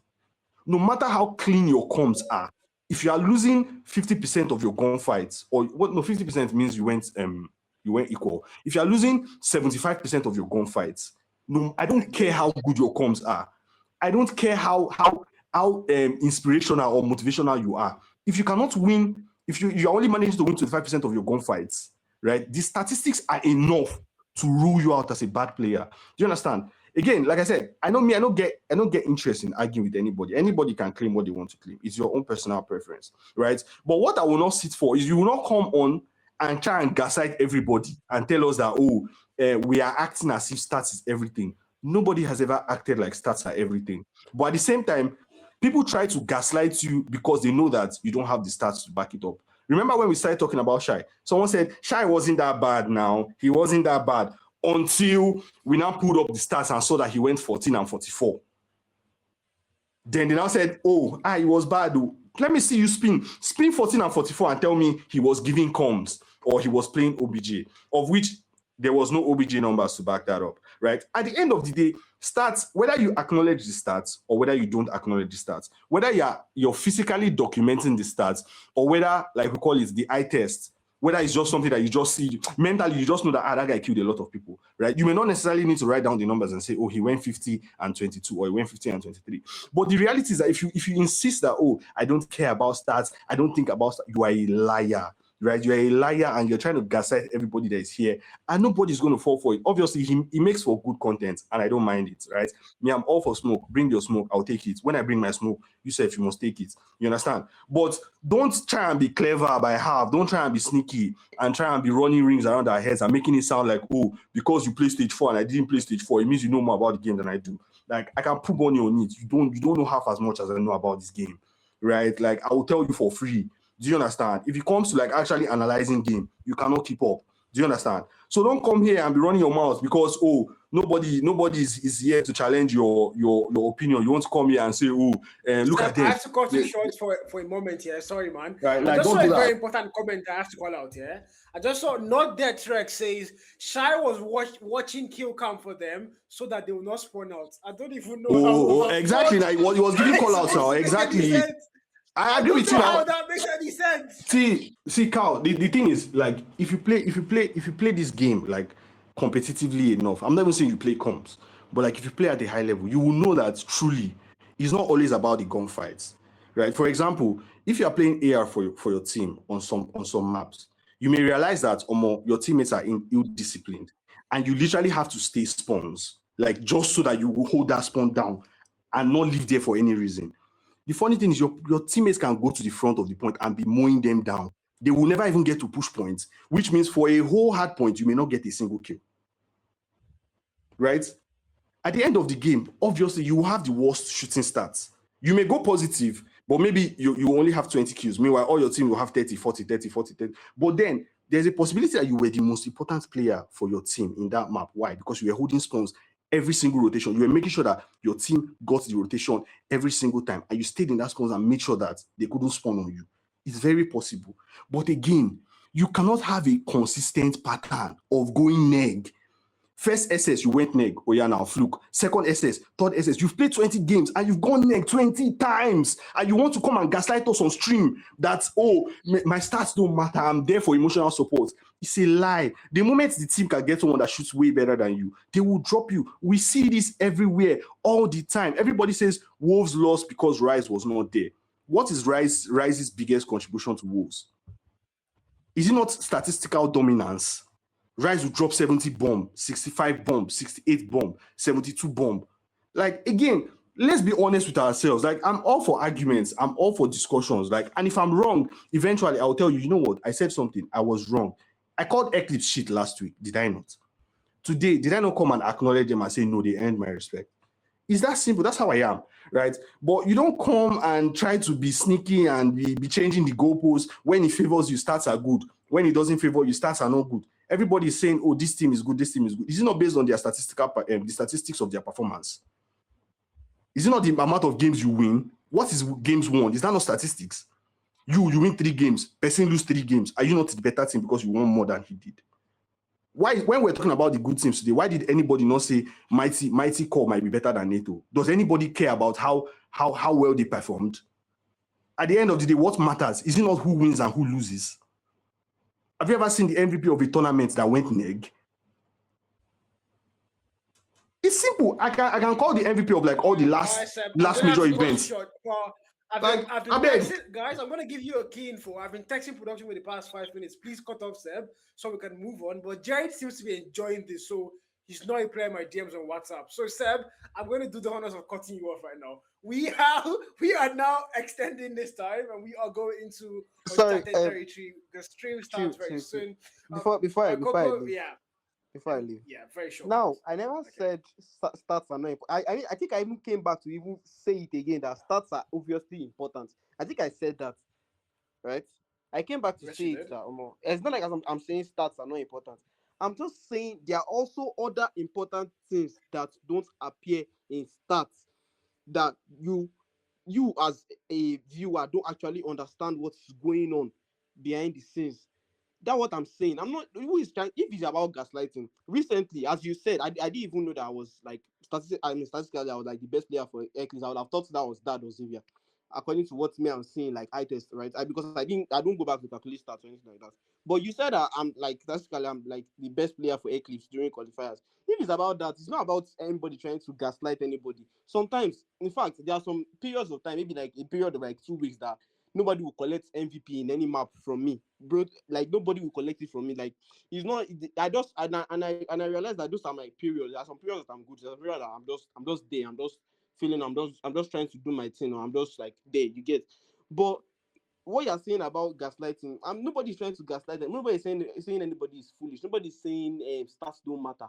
I never for once said. And again, why I'm saying that you're putting too much importance on stats is when you said when I said it was like, oh, anytime anybody wants to argue with me, I'll just pull up the stats. That's very condescending. Like that's very like shallow. Like that does not give you any full distance. And I get your point that okay, if you are doing a research, you go back and look at the stats and be like, okay, this is what has been. This is the trend of things happening. But I don't think there's any team that has at the moment that has a player that consistently goes to the bottom. There are sometimes that in my team, for example, there are sometimes that Valerio will be having some kind of baby issues and he will just be bottom frag, complaining throughout the map. There are sometimes that it will be Xavier now, and we'll be trolling each other about it, but nobody really gives, because they know that on our day we are players that if we want to take over, we take over. Like you get, nobody really like stays at the bottom consistently like that. By the time the player is saying that he's taking I'm going to use Valerio for an example again. By the time Valerio said that this thing all the hard pass, you enter my DM, you enter Dad's DM, ask for advice. Like he's that kind of person that is very dedicated, and that's why I like the guy so much. He's very dedicated, and then he will grind. Before you know it, he's already going to the top again. You get, so I don't think there is any player that really takes this thing seriously that will consistently stay at the bottom. Maybe if you now look at the overall time, you now say, okay, this person that has been at the bottom the most, I get that, right? But it's still not everybody has their part to play, I will believe. And there is no way you will play a game that you will still not get somebody that will be at the bottom. Even though the person had a good game, you might still not get as much as every other person's own. So you cannot just say, oh, because this starts, he's always at the bottom. It might be like, I don't know, man. He's making it sound like as if the other hierarchy is always first starts and then let me come into sometimes balance. Like there should be a balance between stats and what you watch. Like okay, yes, stats is this, but do you see the rotational kill this person is getting? Do you see the impact this person is? And again, I don't think there's any stats that I've seen in this on all these apps that puts impact to like the impact chart that CODM puts, that you'll be seeing like 194 impact, 1 something impact you get. I don't think there's any stats that shows like impact per game. If there is that, then maybe that will put like a better insight, because that thing takes into consideration other things. And you will see somebody with 20 seconds OBJ getting 196 impact. You will now be saying, if you say this person play OBJ more. Bro, if that person had played OBJ more, you would have lost more than that. I'm not joking. That person not playing that much OBJ and getting 196 impact. It's a lot of things that went into that impact, and you will not understand it until you actually watch. Let's say you go back to replay and then watch the decisions that person was All making. right, guys. All right, Coco. So again, I'm gonna come. Shepard says Carl just wants to move on. I can't lie, bro. I want to move on these two boys, but again, I want to get the. Before we go to the next step here, which is of course our VIP guest Jam, who we have somehow kept waiting all this while. Again, balancing Coco's and Seb's argument here, both people have solid arguments. Now, I think from Seb's POV here, I'm gonna say he's coming from a viewer stroke, let's say a watcher's POV, in the sense that personally, as let's say me now, not as a caster, but as somebody that actually watches a lot of streams actively, a lot of streams. I don't give two Fs about rotational kills or whatever. I don't care about that. What I'm seeing is who had the most kills, who had the most OBJ. My top 5 list I did for Africa last year, which I released that January this year, those were based on performance in terms of who was dropping the most kills, who was getting the most OBJ time, who was getting the most snipes and S&D, who was carrying that team, who had the most MVPs. And that's why I did put Rin as number 1, because even though Rin was not in the best of teams, he was somehow being able to dominate T1 teams no matter where he was playing. That's why I put him based off stats again. So yeah, from a viewer's POV, we're always going to want to talk about stats, and when you go into the deeper aspects where it's pro players, it's coaches, that's why you start talking about rotation. Just to be clear, Carl, you said something. No, you said something that was for. You said from my POV as a viewer, as a spectator. That's categorically wrong, right? Because I actually managed UH for a very long time before I started handing over to other people. And yeah, we might not have won major tournaments or we might not have won T1. Step, 1 minute. Right? Relax. But the reality is, like, when it comes to like the work that UH did, right?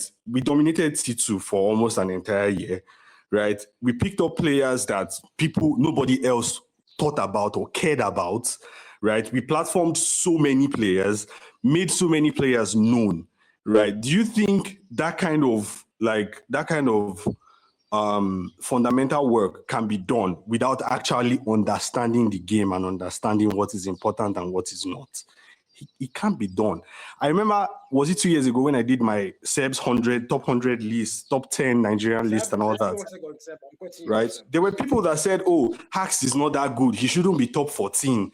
It was number 14th. People said he shouldn't be that high. Now, the same Hacks, everybody's agreeing is a top 3 player. I remember when I said Demo was the best sniper in Nigeria. I even said he was good enough to play for Casti Sports. So many people said I was lying. Most recently, look at Saint. Saint has not played comps in 2 years, right? I brought Saint back to comps. The same Saint now is on the best team in Nigeria. So like, don't try and diminish like my expertise by just watering it down and saying from a spectator's point of view, like, I beg, let's not do that. Like, if it comes to like actually managing teams, actually even fucking coaching teams, or even competing as a player. If you don't know, I've been competing in T2 recently, right? And I've played against a good number of all these players. Right, so I know what I'm saying when I'm talking about players. I'm not just speaking from a keyboard warrior's point of view. Point pass. I get your point. Again, let's say this is going from a viewer's perspective. It doesn't mean that was your perspective. I'm assuming this is, let's just say this was from a viewer's perspective, yeah? And I'm very sure I did elaborate and bring it down to myself as well. As a viewer, this is what I would have done if I was a viewer. Or this is the perspective I would have come through if I was a viewer. I don't really care about a lot of those things. I care more about the stats and the kills. And Sanji, I saw your point on the chat as well. And I assure you that I did my research on my top 5. It wasn't just about kills or whatever. I also did go down to a lot of those so-called insightful things we're talking about. Again, I'm just saying this based off the fact that I'm trying to kill the argument here and just give you perspectives of where both people might be coming from. And if it was just an outside community, what I think is happening, in the sense that, again, viewers don't care about rotations and all that. We just want to see numbers. We just want to see kills. I'm a caster. I have more insight than just the average viewer for sure. But in this sense, at a point in time, I am an average viewer. I'm going to bring myself down to that level. I don't care about any of those strategies or who had the most grenade kills, who was giving callouts. I just I'm talking about the kills here, and those are why stats mean the most to the average viewer. But again, when you start to talk about pro players and you're advancing to coaching, and even as a caster who has to like know things about the game, that is when you actually go to start going deep down into who was rotating the anchor player, who was playing the OBJ for them, who was doing. Viewers don't give any. I don't care about that as a viewer. That's the fact. As much as we want to like make it back and forth, it's just the fact. If viewer does not care about if Jam was rotating fast or Coco was getting, good call outs, I do not care. I just want to see 90 kills, 3 minutes OBJ, and I'm good. That's what matters to me as a viewer. But again, Sab, big shout out to you, man. Coco, big shout out to you. Now, I want to go to my last guest. Unfortunately, Jiggy might not be able to make it here for traffic reasons. Lagos City, big shout out to Lagos again. But of course, I have Jam, who I'm going to make the VIP guest for today because, my God, we have somehow kept Jam waiting for at least 30 minutes while we're talking about this starting. So welcome back, Jam.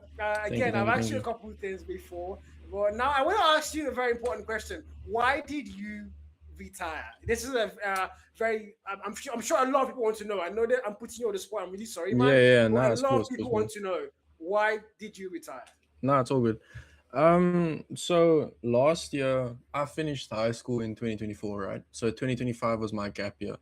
So I didn't do anything during 2025. I made the decision that I was, not the decision. I had the goal in mind to play carry first, right? So I bought my new device while I was in the UK. I came back, I played with NATO, PDX picked me up, and I just grinded a lot, right? I put a lot of time into the game. Some days I'd play for plus fucking 12 hours plus. Some days I wouldn't play at all, but I averaged, I'd say, about between 8 and 10 hours a day, right? So it's a lot of grinding that takes that like goes into the game to be able to compete at this high level, right? Especially if you are in a team like Paradox that is like regarded as the best team in AF at the moment and was like a top contender for world champs, right? So you need to put in a lot of time and you need to really grind to prove to your teammates and the manager, like the managers or whatever, why you deserve to be in the team, right? So it takes a lot of time. So that's the main thing. And then this year I'm starting uni, so I don't have the time to grind like that. I don't have the time to put in the work and be able to focus on my gameplay and whatever. So that's the main reason. And then the second reason was after losing finals, that was my opportunity to make it big, right? That was my opportunity to go to stage 5 or whatever, because I knew I wouldn't have that opportunity this year. So I fumbled that opportunity. Obviously, everyone knows we lost in finals. So and then PDX kicking me from the team after finals, whatever, was also like a really big blow to my mental. And I went back to Ace Gamers or Mash Harder, and I was playing there and I was doing well and whatever, but the game didn't feel fun anymore. Playing the game felt like it was a job essentially, right? Yeah, not even a job. It felt like a chore. It didn't feel fun anymore. It took the fun out of the game for me. I'd die when I was supposed to lose a gunfight, and I'd lose my head in the comms, and then my teammates would afterwards be like, "Yo, bro, like just chill down. Like it's not that deep. Like you are better and all this stuff." But it's like it just affected the mental a lot. So I was losing composure a lot. So I just told the team, I was like, "Look here, I've thought about it a lot, and I'm gonna hang up the boots." And if Halo's watching this, it was not a mimic. I am retired. Just by the way, big dog. Yeah, that's all. Of course, it's all Halo, bro. But yeah, of course, big shout out to you, man. And of course, again, things didn't really work out last year, but we're hoping for a very bright future ahead. Again, is there any chance that you're going to be coming back to the African scene, esports anytime soon, or maybe in the near future? Yeah, there might be a chance that I come back, but I don't think it'll be anytime soon. You know, I need to get into the swing of things with uni and whatever, and I need to focus on that. I've got, just focus on my personal life, leave the gaming shit on the side for now. And yeah, I am coaching a team, however, so I'm still like in the comp scene and all that, coaching a T2 team, because I felt like now that I'm retired and I've got the spare time a little bit, I can just like pass on my knowledge, I don't have to be stingy with it. So I'm helping out there. But other than that, no, I don't think it'll be anytime soon. I doubt I'll play carry first this year. I'm also selling my device, but it's already sold. It's going at the end of the month, so I won't have a device. But yeah, other than that, no, I don't think I'll be coming back anytime soon. And I see in chat that Stefan is saying there are rumors that you're in cast. No, I am not in cast. That is a lie. But you guys can continue speculating. You know, it brings traction to the other players and it keeps the scene interesting. But yeah, much love. Yeah, I mean, I love Jam. I just love how you've handled everything so far. Big shout out to you, man. Big shout out to you, and best of luck with your coaching career. Again, Cheers, we brother. really want to see you back in the scene. Hopefully, someday soon. Me personally, I know I want to see you. You're one of my standout players. I want to see you back someday. But again, big shout out on your education, the university. I'm also in the uni as well, so I trust you. I know how taxing that is. So Yeah. good luck on school. Cheers, good brother. luck on the uni. Cheers, brother. Cheers to the uni life and the degree, man. Thank And you of so much. course, big shout out to you on your coaching career as well. And Yeah. okay, Jared. Thank you for coming on the podcast, Jam. All Thank good, you for no coming on problem, the bro. podcast. Do you have Thanks for inviting you me. have a lovely evening, and we look forward to seeing you what you are yet to accomplish in life, and of course in the Codem scene for 2026, man. Thank you so much. Cheers. All right, brother. All right, guys. So it's been a wonderful pro player, Jam. Wonderful. Big shout out to Jam. Big shout out to all the guests we've had. Of course, big shout out to our co-host Seb, who has gone to join tennis and the fifth wife's fifth child naming ceremony. Big shout out to tennis as well for not being able to be here. Big shout out to all our guests who have come through. We were going to go and check out the fantasy brought to you by ASG Codem. Unfortunately, from what I've seen, the site appears to be down. Matches are in progress. Matches have not started, except somebody started the matches earlier. They are lucky I've done my prediction, by the way. If not, the fight for bloody, bro. If for bloody. But yeah, if you've not done your fantasy teams, unfortunately, I don't think you can anymore. You can see it on your screen. But for next week, of course, rally up and make sure you go and predict your teams, build your fantasy team. My team, I was going to go and show you guys. Unfortunately, I can't show you guys anymore because, matches have started. But my team consists of, should I tell you guys? I'm not going to tell you guys. You guys are going to find out after match day 1. But match day 1 is going to be starting today by 6 p.m. West African time. That is approximately 1 hour and 20 minutes from now. So that is not too long from now. Diehard in the chat saying, please don't pick out. Again, big shout out to Diehard, who I'm very sure is going to be watch partying today. A lot of us watched the Xylon Cup thanks to him, because I know personally I wasn't going to go to Bryant's Whitey and watch it. I'm also a big fan of Bryant, but I didn't have the energy to go and do that. But Diehard streamed on TikTok and I was able to watch on TikTok. So big shout out to you, Diehard.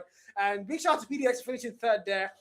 Again, the Fantasy League is up. Go to the ASG CODM website. It's on their TikTok bio now. Go to the ASG CODM TikTok, click on the link in their bio, and you can go and sign up and create your team. Unfortunately, not for this week, but for next week, you can start creating your team. By then, I would have already had 50 points because all my players are going to be getting about 30 points today, as the goat that I am in terms of predicting and all that. But anyways, guys, the link is in the ASG CODM TikTok bio. And yeah, this is where we are going to round it up for today's Final Circle podcast. Again, same time, same place, next week, 6 p.m. There is also a Final Circle TikTok channel now, as we are planning to eventually start streaming on the YouTube and also Twitch. And we are, again, guys, please, whenever my TikTok stream has issues, just go and watch on Twitch. The Twitch is not going to be lagging. That's where Jared is streaming to. I am the one handling TikTok, unfortunately. So if TikTok lags, please just go to the Twitch or go to the, and also we're going to be streaming on the Carl Whitey soon. The Whitey streams are going to be up hopefully from next week. We're going to confirm that to you very soon. And of course, the Final Circle TikTok is now out, so you guys can go and follow that TikTok, because that's where the streams are going to be heading on to very soon once we hit that 1,000 follower mark. But again, this has been the Final Circle podcast, guys. Thank you for coming. Thank you for joining the podcast. We look forward to the African Pro Series match day 1. I'm going to be casting today, so I hope you guys are going to come there. So TikTok lags because of skill issue. Guy, I'm in Nigeria, bro. It's MTN. It's not my fault, guy. But yeah, see, I'm really sorry about the lags today, man. Didn't see that coming. Really sorry about that. But we are going to see you guys by 6 p.m. Big shout out to ASG for all the gifts on stream today. Thank you so much. I'm probably going to be doing a giveaway with some of those gifts. I'm going to see how much they're worth. And I'm going to probably, you know what? Let's do our first giveaway next week Sunday, guys. So see you guys on the podcast next week Sunday. We're probably going to do our first giveaway, all thanks to ASG Codem on the stream. So thank you guys for coming. I'm going to see you guys there. Game day 1 of the African Pro Series with Danielo on the thumbnail, guys. They thought you should put cow thumbnails. That's evil, bro. And if I'm doing giveaway, Black Matter is not getting 1 naira. Next Sunday, 2 p.m. West African time. Hopefully, no more 2:30 p.m. because that's when we started the stream today. Thank you for coming on the stream. Big shout out to Seb, our co-host. Big shout out to all our guests, Daji Coco, Bade Kun. I'm getting that wrong still for sure. Big shout out to Jem and big shout out to all of you guys. We are going to see you guys next Sunday. ASC kind of just said, yes, we will sponsor your giveaway. Oh my God, guys. We are going to see you guys next Sunday. So make sure you tune in next week. Share the link to all your family and friends. Even your grandmother, your great-grandfather, they make sure they come here and they can be able to win the giveaway, guys. It's been your boy Carl. I have to go to rest now. We're gonna see you guys by 6 p.m. West African time for the main event of the African Pro Series. Goodbye.